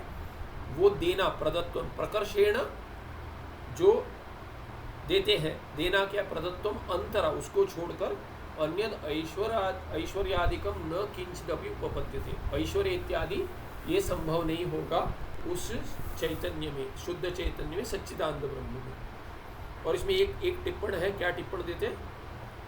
कि ये प्रदत्व जो कह दिया सत्ता स्फूर्ति, वो क्या है? सत्ता स्फूर्ति प्रदत्व माने क्या? स्थिति भान प्रदत्व। सत्ता माने स्थिति और स्फूर्ति माने भान। वो देना, देना माने कैसे? अभी अगर तेज जो है, तेजस, आग लगी हुई है, अभी कोई पास समीप में जाकर बैठ जाता है और जल जाते हैं, तो अगर आप देखेंगे तो क्या यार आग ने जला दिया कहते हैं कि आग से मैं जल गया कहते हैं कि आग थी और मैं बैठा इसीलिए जल गया, तीनों वाक्य प्रयोग हो जाता है। अरे आग, अरे इस आग ने जला दिया, इस आग ने जला दिया। आग में कोई कर्तृत्व नहीं है, अग्नि में कोई जलाने का कर्तृत्व नहीं है। इसीलिए क्या कह दिया कि ये स्थिति और स्फूर्ति जो है, ये वस्तुता क्या है कि स्वरूप में जो सत्ता और चैतन्य है, उसका ऐसे प्रपंच के रूप में प्रतीत होना, यही प्रदान है, यही दान है। प्रदत्व क्या है कि कर्तृत्व से नहीं है, अग्नि स्वरूप से ही जला देती है, कर्तृत्व नहीं है जलाने का। अग्नि को अगर कहेंगे तुम मत जलाओ, अगर अग्नि देवता को कहेंगे कि अग्नि आप क्यों जलाते इनको, वो तो उनका स्वभाव है, आप पास मत आओ, अगर पास जाएंगे तो जलेगा ही जलेगा। अग्नि में हाथ मत लगाओ, जल जाएगा। अभी कहेंगे नहीं अग्नि में हाथ डालना है पर जलना नहीं है, वो तो सिद्धि हो सकती है, या कोई आपने औषध लगाया वो हो सकता है, कोई मंत्र इत्यादि हो सकता है, पर अग्नि में हाथ डाले तो अग्नि जलाती है नहीं, अग्नि का स्वरूप है, जल ही जाएगा। इसीलिए ये सत्ता स्फूर्ति प्रदत्व के स्थिति भान प्रदत्व जो है उसका स्वभाव है। ठीक है, ये हो गया। तो ये भी ब्रह्म स्वरूप वर्णन जो है उस पे जाने से पहले क्या कहते, तस्मिन सत्ता स्फूर्ति प्रदत्व अंतर, माने उसको छोड़कर, सत्ता स्फूर्ति का दान जो उसका स्वभाव है प्रपंच को, उसको छोड़कर, माने उससे अन्य, अन्यद ऐश्वर्य आदि का, अन्य क्या है, ऐश्वर्य इत्यादि जो है, न किंचित उपपद्यते, थोड़ा भी नहीं है, संभव ही नहीं है, क्योंकि वो निर्गुण है। इति क्या, इति ये समाप्त हो गया ये 184 अंक।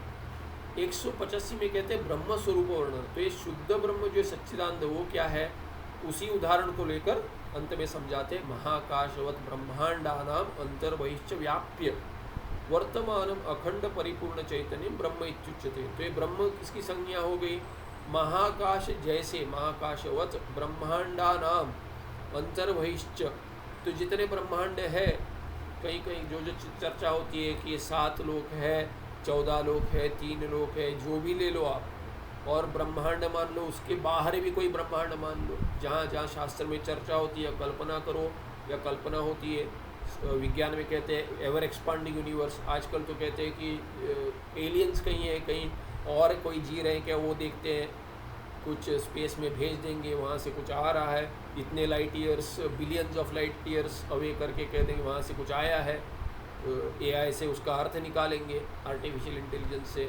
तो ऐसे सब चल रहा है जो, तो क्या कहते हैं, हमको पता भी नहीं कि कितने और ऐसे प्लैनेट्स है जहाँ पर वास हो रहा है किसी का या नहीं हो रहा है, या ढूंढ रहे हैं कि यहाँ पे हमने पृथ्वी तो बर्बाद कर दी, अभी जाकर दूसरे कहीं जगह देखेंगे जहाँ हम वास कर पाएँ और उसको बर्बाद करेंगे।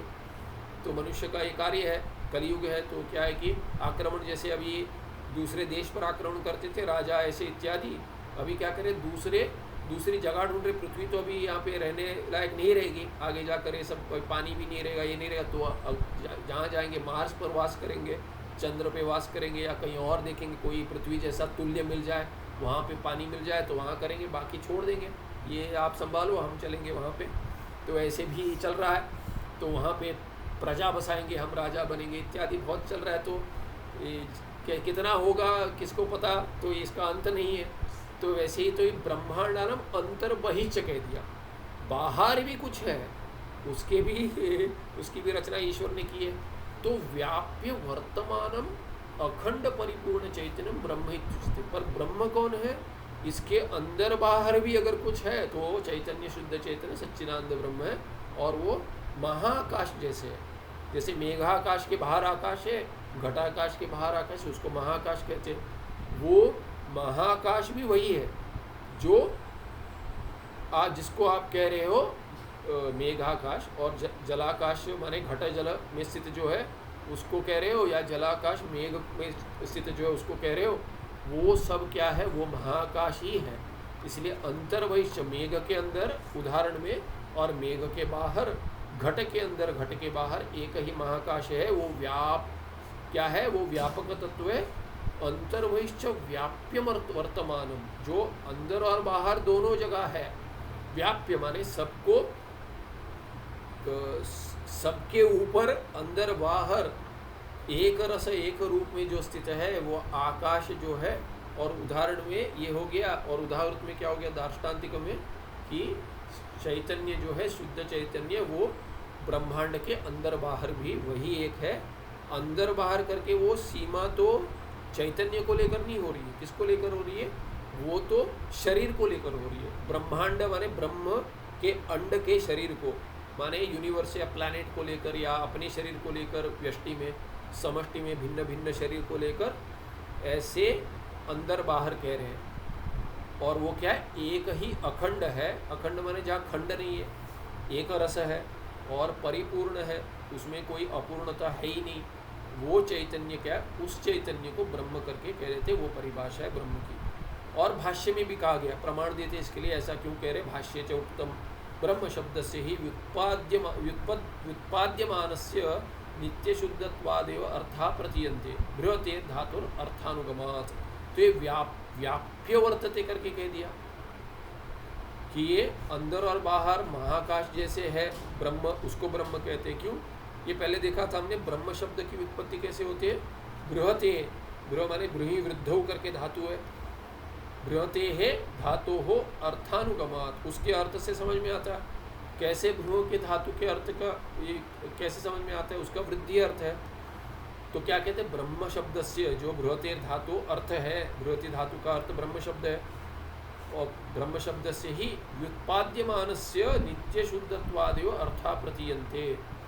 जो ब्रह्म है वो नित्य शुद्ध इत्यादि जो है, आदि पद से आनंद अनंत्य, ये सब क्या है, नित्य शुद्ध नित्य शुद्ध माने बुद्ध मुक्त इत्यादि जो आता है, नित्य शुद्ध बुद्ध मुक्त इत्यादि जो भी सब अर्थ है वो प्रतीति उसी ब्रह्म शब्द की है। और वो कैसे आती है, बृहति धातु से आती है। और नित्यता, देखिए नित्य माने नित्य भिन्न ले सकते हैं, या नित्य शुद्ध, नित्य बुद्ध, नित्य मुक्त इत्यादि ले सकते हैं।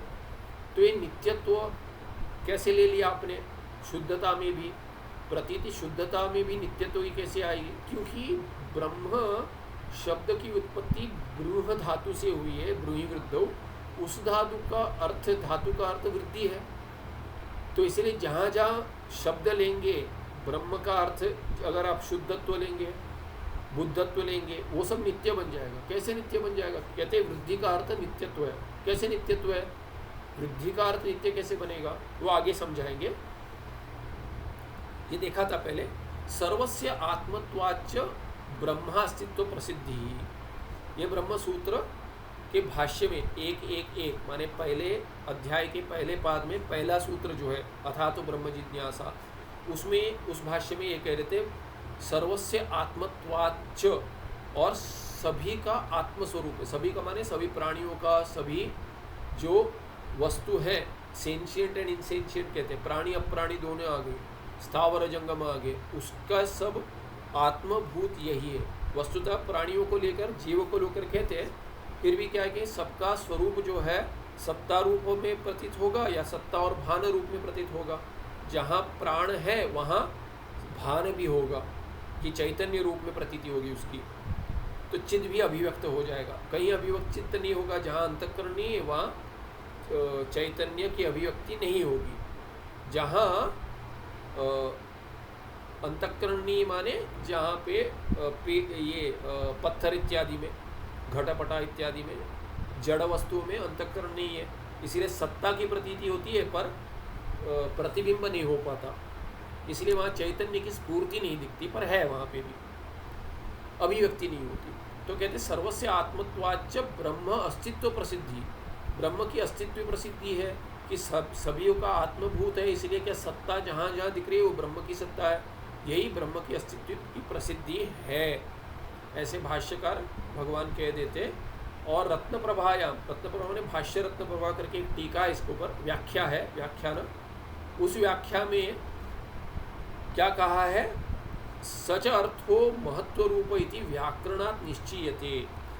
देखिए व्याकरण काणदम पाणिनीयंच सर्वशास्त्र उपकारकम, ऐसे एक नियम माना जाता है कि सभी शास्त्र को के अध्ययन के लिए उपकारक, आप कोई भी दर्शन का अभ्यास कीजिए, उसमें आपको पाणिनीय लगेगा। पाणिनीय माने पाणिनीकृत व्याकरण शास्त्र, और काणद, काणद माने कणदकृत, कणादकृत, कणादकृत काणदम, कणाद माने कणमत्ती। नैयायिक जो है थे, उनके जो ऋषि है, जो दर्शन करता है, तो वो क्या कहते हैं कि वो कण पर जीते थे, माने भिक्षा कहती थी उनकी, उनकी भिक्षा थी कण जो गिरता है कि वृक्ष से हो या कहीं माने कहीं उसका व्यापार हो रहा है, वहाँ गिरता है कण, उस कण को इकट्ठा करके कणमत्ती माने उसी कण पर जीवन करते थे, ऐसी साधु वृत्ति थी उनकी। तो इसके लिए उनका नाम कणाद गिर गया। और कणाद का जो दर्शन है उसको काणदम कहते। तो काणदम पाणिनीयंच सर्वशास्त्र उपकारम, सर्वशास्त्र अध्ययन के लिए जिसका उपकार होता है, ऐसे उपकार का कौन से शास्त्र है? न्याय है, और न्याय वैशेषिक ग्रंथों को मिलाकर कहेंगे, या तर्क शास्त्र कहेंगे, और व्याकरण। तो यहाँ पे क्या कहते, देखिए व्याख्यानकार क्या कहते हैं, रत्नप्रभा में क्या कहते हैं, सच अर्थ, स का अर्थ जो ब्रह्म के अस्तित्व प्रसिद्धि सिद्ध होती है, ये अर्थ जो है, जो भगवान भाष्यकार के है, ये अर्थ कैसे आएगा? कौन सा अर्थ? सच अर्थ महत्व रूप। ये महत्व रूप ब्रह्म का अर्थ क्या है? महत्व है।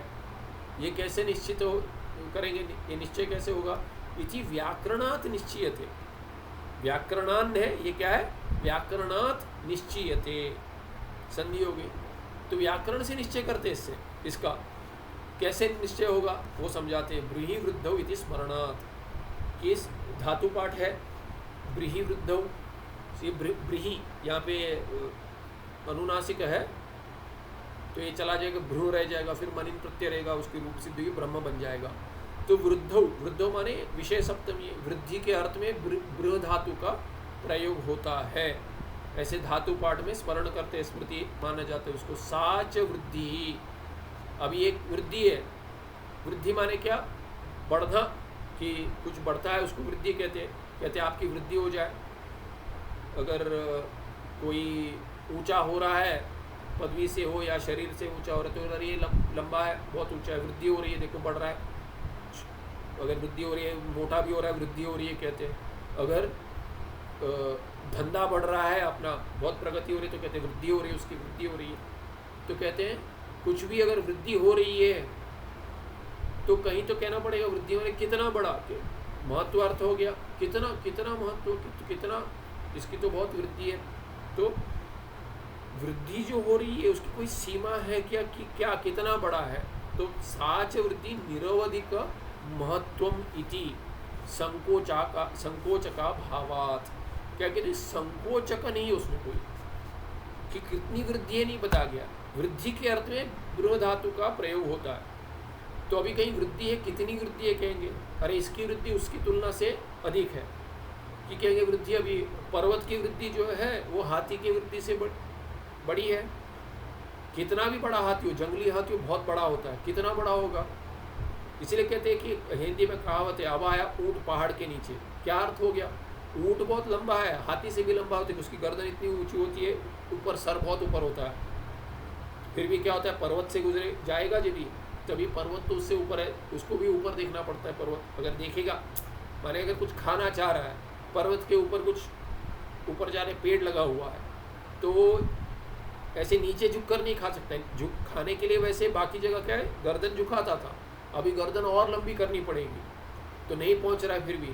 तो वो क्या कहेंगे, ऊँट को अभी समझ में आया कि देखो पर्वत उससे ऊंचा है, अभी तक अभिमान करता था कि, तो ये क्या हो कि आपने आप सोच रहे हो कि बहुत ज्ञान है, और एक ज्ञानी मिल जाएगा, आपसे भी बड़ा ज्ञानी होगा, उससे बड़ा कोई ज्ञानी उसको मिल जाएगा, ऐसे करते आया, अभी आया ऊँट पहाड़ के नीचे, समझ में आया अभी की सीमा नहीं है इसकी, कि कितना भी करेंगे आपेक्षिक होगा। इसलिए वृद्धि की तुलना होती है कि हाथी या ऊँट से अधिक पर्वत है। तो अभी यह कोई कह देगा ऊँट को देखो, पूज्य स्वामी जी कहते हैं देखो जो कहाँ है, तो नीचे देखते हैं क्या?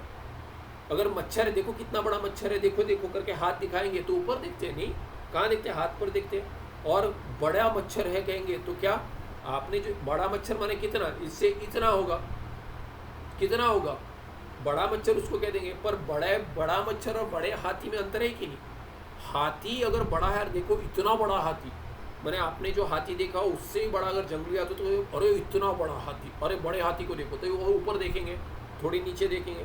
मच्छर अगर चींटी अगर कोई होगी, अरे देखो कितनी बड़ी चींटी, तो नीचे देखेंगे। तो सभी बड़े हैं पर अपनी अपनी अपने अपने बड़प्पन का संकोच हो गया। तो इसीलिए जैसे पहले देखा था कि हाउ बिग, तो कौन सा विशेषण है कौन सा विशेष्य है। अगर देखेंगे कि पहले तो सुवर्ण के उदाहरण में देखेंगे कि सोना है, तो सोना है तो क्या कह देते हैं कि ये भी सोना है वो भी सोना है, पर ये क्या है कि अंगूठी है, और वो क्या है, वो ये है क्या है कि माला है।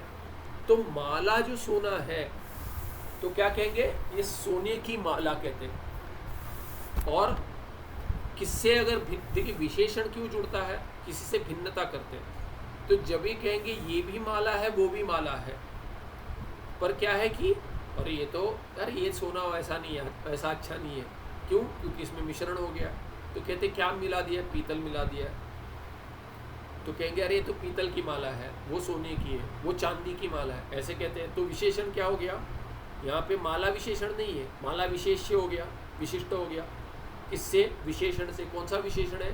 जिससे भिन्नता करते हैं। अन्य व्यावर्तक विशेषणम, अन्य व्यावर्तकम विशेषणम, तो अन्य से व्यावर्तन मैंने भिन्न कराता है। तो जो माला कह रहे दोनों अगर सोने की है और दोनों उतने ही कैरेट सोने की है, तो आप कहेंगे ये सोने की है वो भी सोने की है, उसमें कोई भिन्नता नहीं होगी। तो क्या कहेंगे, अरे ये सोने की माला है, गोल्डन चेन कहेंगे। दूसरे को कहेंगे ये चांदी की माला है, सिल्वर चेन। तो सिल्वर और गोल्डन जो है ये माला में माने चेन में विशेषण हो गया, एडजेक्टिव हो गया। तो जब भी आप माला में भेद कर रहे हो, ये चांदी की माला है तो चांदी की मैंने चांदी विशेषण बन गया, और सोने की माला सोना विशेषण बन गया। पर अगर विचार करेंगे तो अभी देखिए अंग्रेजी में क्या कहते हैं, एक को एडजेक्टिव कह देते हैं, दूसरे को क्या कहते हैं? अंग्रेजी का अभ्यास तो सभी का है। दूसरे को क्या कहते हैं? Adjective to what? दूसरे को क्या कहते हैं? अनम्यूट करके बताइए कोई। हाँ, नाउन हो गया ना? क्या कहते हैं? नाउन हो गया। नाउन। हाँ। फिर भी हाँ नाउन हो गया, ठीक है, फिर भी वो तो नाम करके नाउन। देखिए नाउन और प्रोनाउन लेगा विशेषण, प्रोनाउन विशेषण लेगा क्या? क्यों नहीं लेगा?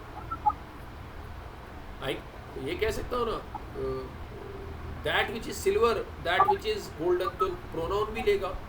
तो प्रोनाउन भी ले, प्रोनाउन में तो नाउन करके ठीक है, नाउन कहते हैं ठीक है, पर जब भी एडजेक्टिव कहते हैं तो जो एडजेक्टिव लेगा उसको सब्सटेंटिव कहते हैं, बराबर। सब्सटेंटिव करके भी सुना होगा आपने, सब्सटेंटिव कहते हैं ना। तो सब्सटेंटिव माने क्या? सब्सटेंस है वो, सब्सटेंस। तो जो सब्सटेंस है उसको सब्सटेंटिव कहते हैं, कहना चाहिए। पर अगर आप चेन को सब्सटेंटिव कहते तो सब्सटेंस माने जो वस्तु है, वस्तुतः जो पदार्थ है, पदार्थ विशेषण लेगा। पदार्थ माने सब्सटेंटिव जो है विशेषण लेना चाहिए। तो जब ये गोल्डन चेन कह रहे उसमें चेन वाक्य में तो कह रहे थे हम कि ये विशेषण है और ये एडजेक्टिव है, वो सब्सटेंटिव है, कि गोल्डन सब्सटेंटिव नहीं कहते, उसको एडजेक्टिव कहते। और सब्सटेंस क्या है? सब्सटेंटिव जो है वो सब्सटेंस है वस्तुतः, वो चेन कह देते। पर चेन क्या है, क्या सब्सटेंस है उसका, वो क्या पदार्थ है? चेन किसकी है? गोल्डन चेन कहते हैं, वस्तुतः सब्सटेंस तो गोल्ड ही है, सुवर्ण ही वस्तुतः उसमें सब्सटेंटिव। तो अगर देखेंगे विचार करेंगे तो वस्तु क्या है, वस्तु लेगा जो है वो विशेषण लेगा, तो हमारे वाक्य का प्रयोग जो है वो गलत सिद्ध हो जाएगा।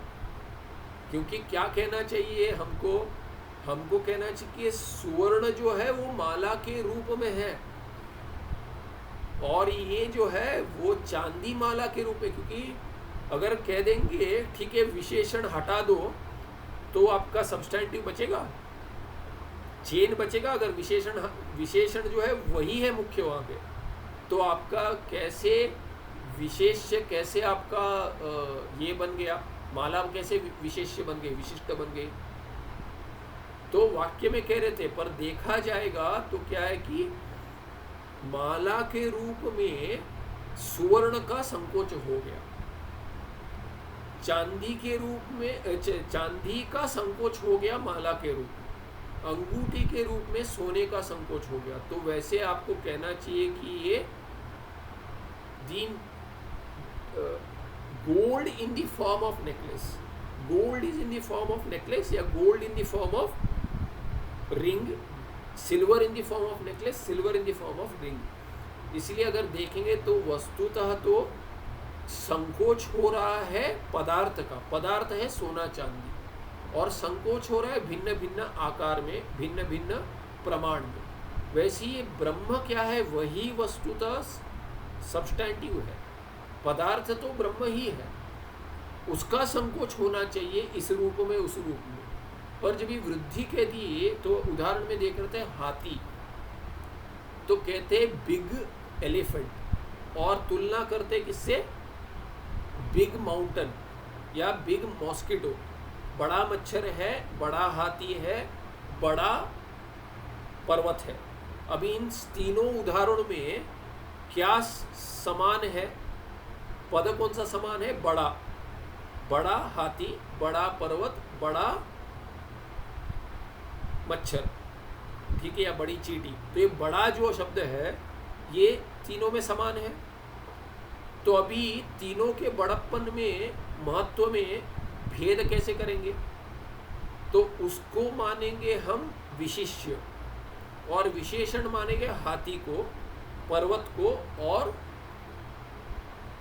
चींटी या मच्छर को। तब क्या कहेंगे, मच्छर जितना बड़ा, कितना बड़ा, मच्छर जितना बड़ा है, हाथी जितना बड़ा है, या पर्वत जितना बड़ा है। तो हम क्या समझना चाह रहे हैं, कितना बड़ा करके समझ में आ रहा है, समझना चाह रहे। तो पदार्थ जो जिस पर विचार कर रहा है वो बड़ा, ये पदार्थ है, ये शब्द है, उसका कितना बड़ा करने के लिए उसको विशेषण जोड़ दें। अरे हाथी जितना बड़ा कह रहे हो कि पर्वत जितना बड़ा है। अभी कहते हैं बहुत खाता है, अरे कितना खाता है, हाथी जितना खाता है या मनुष्य के प्रमाण में ही खाता है कि हाथी जितना खाता है, उसका बहुत खाता है, his appetite is very good. तो कितना खाता है, हाथी जितना खाता है, अरे ये तो क्या है कि ये तो चींटी जितना खाता है करके कह देते, अरे ये तो क्या है कि बहुत छोटा कम खाता है। तो तभी खाना कितना खाता है उसका प्रमाण कैसे देंगे, उसको विशेषण क्या जोड़ेंगे, हाथी जितना खाता है, अरे हाथी जैसा खा लेता है, ऐसे खाता है, ऐसे खाता है, वैसे खाता है, तो प्रकार जो बताते हैं वो विशेषण बन जाएगा। वैसे ही पर्वत जितना बड़ा, हाथी जितना बड़ा, चींटी जितना बड़ा कहेंगे तो बड़प्पन, महत्व जो है उसमें संकोच हो जाएगा। कितना संकोच हो जाएगा, चींटी या मच्छर जितना संकोच हो जाएगा, वृद्धि में संकोच हो जाएगा, ऊंट जितना संकोच हो जाएगा, हाथी जितना संकोच हो जाएगा, पर्वत जितना संकोच हो जाएगा। पर वृद्धि जो ब्रह्म की कही गई है उसमें कोई संकोच नहीं है। तो जब भी संकोच नहीं किया, बड़ा कह देंगे तो क्या अर्थ होगा वृद्धि का। तो कहते सच अर्थः महत्व रूप इति व्याकरणात् निश्चयते ब्रूहि वृद्धौ इति स्मरणात् तो हो गया, ठीक है, वृद्धि अर्थ हो गया। और ये वृद्धि क्या स्त्रीलिंग है, साच वृद्धि ही, वो वृद्धि क्या है, निरवधिकम, कि उसकी कोई सीमा नहीं है। माने क्या, अनंत वृद्धि, अनंत अर्थ हो जाएगा, अनंत। ब्रह्म का अर्थ क्या है, अनंत। कैसे, व्याकरणात् निश्चयते।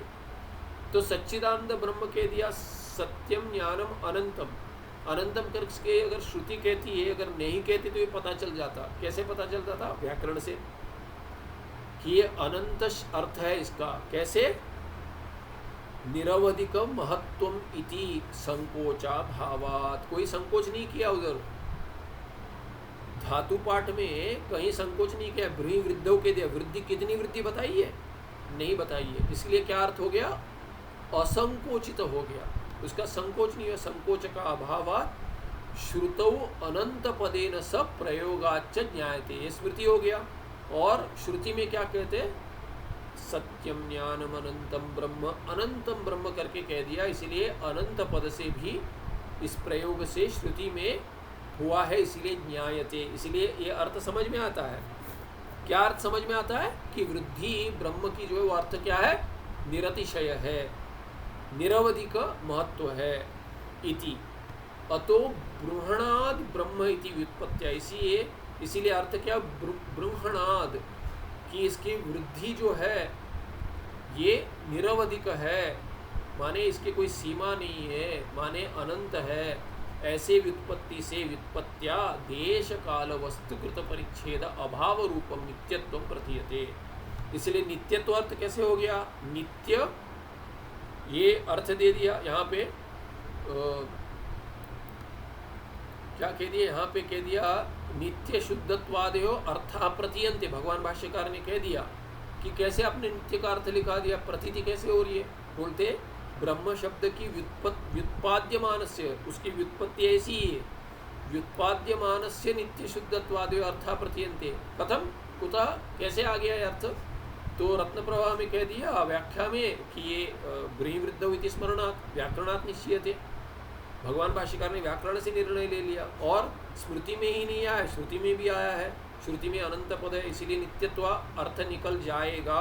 कैसे, और उसका अर्थ क्या है, नित्यत्व, कैसा नित्यत्व है ये, देश काल वस्तुकृत परिच्छेद अभाव रूपम, कि देश परिच्छेद का अभाव है, ऐसा नित्यत्व का अर्थ है। काल परिच्छेद का अभाव है और वस्तु परिच्छेद का भी अभाव। वस्तुकृत परिच्छेद माने क्या है, ये किसी से तो किया गया है, देश से किया गया है। कैसे, ये घट यहाँ पर है वहाँ पर नहीं है, या अपना ही ले लीजिए, अभी आप कहाँ बैठे हैं, वहाँ पे हैं, दूसरी जगह पे हो सकते हैं क्या। अगर किसी ने सिद्धि प्राप्त की है अष्ट महासिद्धि में तो संभव हो सके।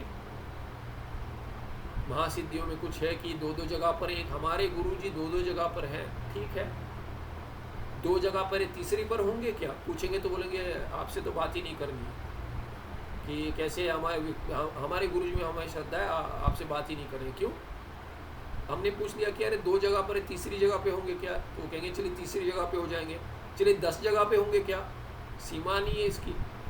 पर व्यापक तत्व हो जाएंगे क्या, नहीं हो सकते, शरीर से नहीं हो सकते। तब क्या हो कहना पड़ेगा। अभी देखिए विश्वरूप दर्शन दिया साक्षात भगवान ने, विश्वरूप दर्शन जो दिया अर्जुन ने देखा, अर्जुन ने स्वयं अपने आप को भी देखा, ठीक है, पर अर्जुन ने देखा तो विषय बनाया, तो देखने वाले अर्जुन से भिन्न हुए कि नहीं, उतना तो आपको मानना पड़ेगा कि विश्वरूप में वो देखने वाला अर्जुन भिन्न रह गया। तो विश्वरूप है, ठीक है, पर क्या है, फिर भी परिच्छिन्न हो गए देश से, देश परिच्छिन्न, क्योंकि देश में है वो कहाँ दिखाया, वही रणभूमि पर दिखाया, तो परिच्छिन्न हो गए, देश से परिच्छिन्न। हमारी क्या, विश्वरूप दर्शन में ही हम देख सकते हैं कि देश परिच्छिन्नता आ गई, वो तो दिखलाने के लिए ऐसी चक्षु, दिव्य चक्षु से देख लिया। फिर काल से परिच्छेद, यहाँ पर आज है, कल रहेंगे नहीं रहेंगे पता नहीं, ऐसे नहीं कि शरीर रहेगा कि नहीं, पर कहीं और चले जाएंगे, तो इस काल में यहाँ पर है, उस काल में कहीं और रहेंगे। आज ऋषिकेश में है, कल हो सकता है कि गंगोत्री चले जाए, तो पाठ रद्द हो जाएगा। तो क्यों, क्योंकि तो उस काल में वहाँ पे नहीं रह सकता मैं तो नहीं रह सकते, परिच्छेद हो गया। वस्तु परिच्छेद, वस्तु परिच्छेद तो बहुत सुंदर है, मैं यही हूँ और दूसरा नहीं हूँ, कि अरे ये भी बनना चाहता हूँ, नहीं बन सकता, क्योंकि मैं अभी ये मनुष्य हूँ। कहूँगा अरे देवता बनता तो अच्छा था, या कोई और ऐसे जैसे ऐसे मनुष्य बनता तो अच्छा था, ये हूँ वो नहीं बन सकता मैं, तो मुझसे भिन्न है, इसीलिए किसी दूसरे को चाहता हूँ कि अरे क्योंकि कोई विवाह करना चाह रहा है, या मित्र चाहिए, या गुरु चाहिए, शिष्य चाहिए। क्यों, क्योंकि ऐसे शिष्य चाहिए, ऐसे ही गुरु चाहिए, ऐसी ही सुंदर पत्नी चाहिए, अरे ऐसे ही बहुत ही क्या है कि अच्छे ये वाले कि एक पत्नी व्रत वाले जैसे राम जी है, वैसे कोई वर मिल जाए तो शादी करूँगी, विवाह करूँगी करके कोई सोचेगी, मिले नहीं मिले, पर ऐसे होता है। क्यों, क्योंकि मुझसे भिन्न है, ऐसे व्यक्ति चाहिए, ऐसा मित्र चाहिए। अरे सत्संग नहीं है, ऐसा मित्र चाहिए कि जिससे सत्संग हो जाए। दुस्संग ही होता है, आते कहीं दूसरे की बुराई करते हैं, ये सब चलता है, बैक बाइटिंग चलता है, मुझे ऐसे नहीं चाहिए। आश्रम में आकर भी यही करूँगा क्या, तो क्या सोचूंगा मैं, अरे सत्संग नहीं मिल रहा है। क्यों, सत्संग चाहिए, किसी दूसरे से चर्चा करनी है, ऐसा मित्र मिल जाए, ये भी आशा है, ये भी कामना है। क्यों, क्योंकि वस्तु परिच्छेद है, क्योंकि मैं वो नहीं हूँ। अपने आप से संवाद करूँगा तो लोग क्या समझेंगे, अकेले अपने आप से संवाद करूँगा तो लोग कहेंगे इनके पाठ में आ जाए, कल से नहीं जाना है। क्यों, यार ये तो अकेले रहते तो अकेले बात करते हैं, तो कोई भिन्न इनको आश्रम भी नहीं कहीं और होना चाहिए, तो आगरा ले चलो। तो क्या है, तो ये परिच्छेद है, तो घट है, घट पट नहीं है, यही परिच्छेद है। इसीलिए तर्क जिन्होंने पढ़ा है, ये वस्तु परिच्छेद क्या है, वस्तु परिच्छेद माने भेद है। घट पट भिन्न है, पट घट भिन्न है, इसको भेद कहते हैं, या क्या कहते हैं, अन्योन्य अभाव कहते हैं। कि घट पट से भिन्न है, पट घट से भिन्न है, इसलिए अन्योन्य अभाव, इसको भेद कहते हैं। घट भेद पट भेद अन्योन्य अभाव, तो वो ब्रह्म में नहीं है, वैसा नित्यत्व है, इसलिए वस्तुकृत परिच्छेद शून्य या अभाव रूप है। काल परिच्छेद, काल परिच्छेद माने क्या, तर्क भाषा में क्या कहेंगे, काल परिच्छेद माने काल में, घट काल में उत्पन्न होता है और काल में चला जाता है। इसलिए क्या है कि घट क्या है, घट उत्पन्न होता है माने क्या है कि वो प्रतियोगी है। किसका प्रतियोगी है, अभाव का प्रतियोगी है। यस्य अभाव स प्रतियोगी, तो घट प्रतियोगी है, तो किसका प्रतियोगी है, उत्पन्न होने वाला घट जो है वो प्राग भाव, घट प्राग भाव का प्रतियोगी है। और जो नष्ट होगा वो किसका प्रतियोगी है, वो ध्वंस का प्रतियोगी है। ध्वंस का माने वो भी एक अभाव है। तो प्राग भाव और उत्तर माने घट के बाद जो अभाव होगा उसको ध्वंस अभाव, ध्वंस कहेंगे, या तो उत्तर जो अभाव है वो कहेंगे, प्रध्वंस अभाव कह देते हैं। तो ये प्राग भाव और प्रध्वंस दोनों का, प्राग भाव का प्रतियोगी होगा तो उत्पन्न होगा, और ध्वंस का प्रतियोगी होगा तो नष्ट होगा। ब्रह्म तो न नष्ट होगा न उत्पन्न होगा, इसीलिए किसका प्रतियोगी नहीं है, ये प्राग भाव का भी प्रतियोगी नहीं है और ध्वंस का भी प्रतियोगी नहीं है। इसलिए ब्रह्म क्या है, काल कृत परिच्छेद अभाव रूप है। ठीक है, देश कृत परिच्छेद परिच्छेद अभाव रूप है, देश कृत परिच्छेद अभाव रूप ब्रह्म कह दिया, वो वैसा नित्य है, नित्यत्व प्रतीयते। तो ये नित्यत्व क्या है, देश कृत परिच्छेद अभाव रूप कैसे, तो तर्क भाषा में क्या कहेंगे, देश कृत परिच्छेद कब होगा, कि वो इस देश में है उस देश में नहीं है, मैं यहाँ हूँ वहाँ पे उस देश में नहीं हूँ इस समय पर। तो उसका अर्थ क्या है, घट इस देश में अभी यहाँ पर घट है वहाँ पर नहीं है, कि प्रकोष्ठ में है मंदिर में नहीं है मान लीजिए, तो उसका वो घट क्या हो गया, वो घट अगर वहाँ नहीं है तो वहाँ का कैसा अभाव है, घट का अत्यंत अभाव है कहेंगे। तो ये चौथा अभाव है, तीन अभाव का प्रतियोगी नहीं है, वो ना अन्योन्य अभाव का प्रतियोगी नहीं है, ये वो इसलिए वस्तुकृत परिच्छेद नहीं है। कालकृत परिच्छेद क्यों नहीं है ब्रह्म में, क्योंकि ब्रह्म प्रागभाव प्रतियोगी भी नहीं है और ध्वंस का प्रतियोगी भी नहीं है, और देशकृत परिच्छेद अभाव रूप है। क्यों, क्योंकि देश में अत्यंत अभाव है किसी का, ऐसा ब्रह्म कहीं ब्रह्म का अभाव नहीं है, ब्रह्म सर्वत्र है। इसीलिए क्या, देश का कृत परिच्छेद नहीं होगा, देश परिच्छेद नहीं होगा, माने क्या कि अत्यंत अभाव का प्रतियोगी नहीं है। तो ये देश काल वस्तुकृत परिच्छेद अभाव रूपम तर्क भाषा में कहेंगे तो कहेंगे कि कोई भी अभाव का प्रतियोगी नहीं है। चार अभाव मानते हैं तार्किक, उनके चारों में से कोई भी अभाव का प्रतियोगी नहीं है ये, ऐसा नित्यत्व प्रतीत होता है। अथ ब्रह्मणाद ब्रह्म इति व्युत्पत्त्या, केवल व्याकरण की ऐसी व्युत्पत्ति है कि वृद्धि असंकोचित है, इसीलिए संकोच का अभाव है। ऐसे वृद्धि का अर्थ ये हो गया कि देश काल वस्तुकृत परिच्छेद का अभाव रूप नित्यत्व है। ये अर्थ है भगवान भाष्यकार के नित्यत्व का करके व्याख्यान में बताते कि व्याकरण से उन्होंने अर्थ ऐसा लिया है, उस स्मृति से हो गया, और श्रुति में अनंत शब्द आता है इसीलिए इतिच हो गया। और तथा सूत संहिता व्याख्याने अपि उक्तम, तो ये क्या है कि अगले पार्ट में देखेंगे, समय हो गया तो यहाँ पे अधिक हो गया, तो ये अगले पार्ट में देखेंगे। अष्टमी है अभी, अगले चतुर्दशी से लेकर आगे देखेंगे। सुखम नित्यम सुप्रकाशम व्यापकं नाम रूपे अधिष्ठान बुद्धि बोध्यम बुद्धेर्दृक्यत्व निर्णपारम सर्वेदांत वेद्यम प्रत्यक परम तदेव हन्नमत्तोन्य नीति में निश्चितामति। कोई प्रश्न है क्या? ठीक है, अगले पार्ट में। नमस्ते, धन्यवाद।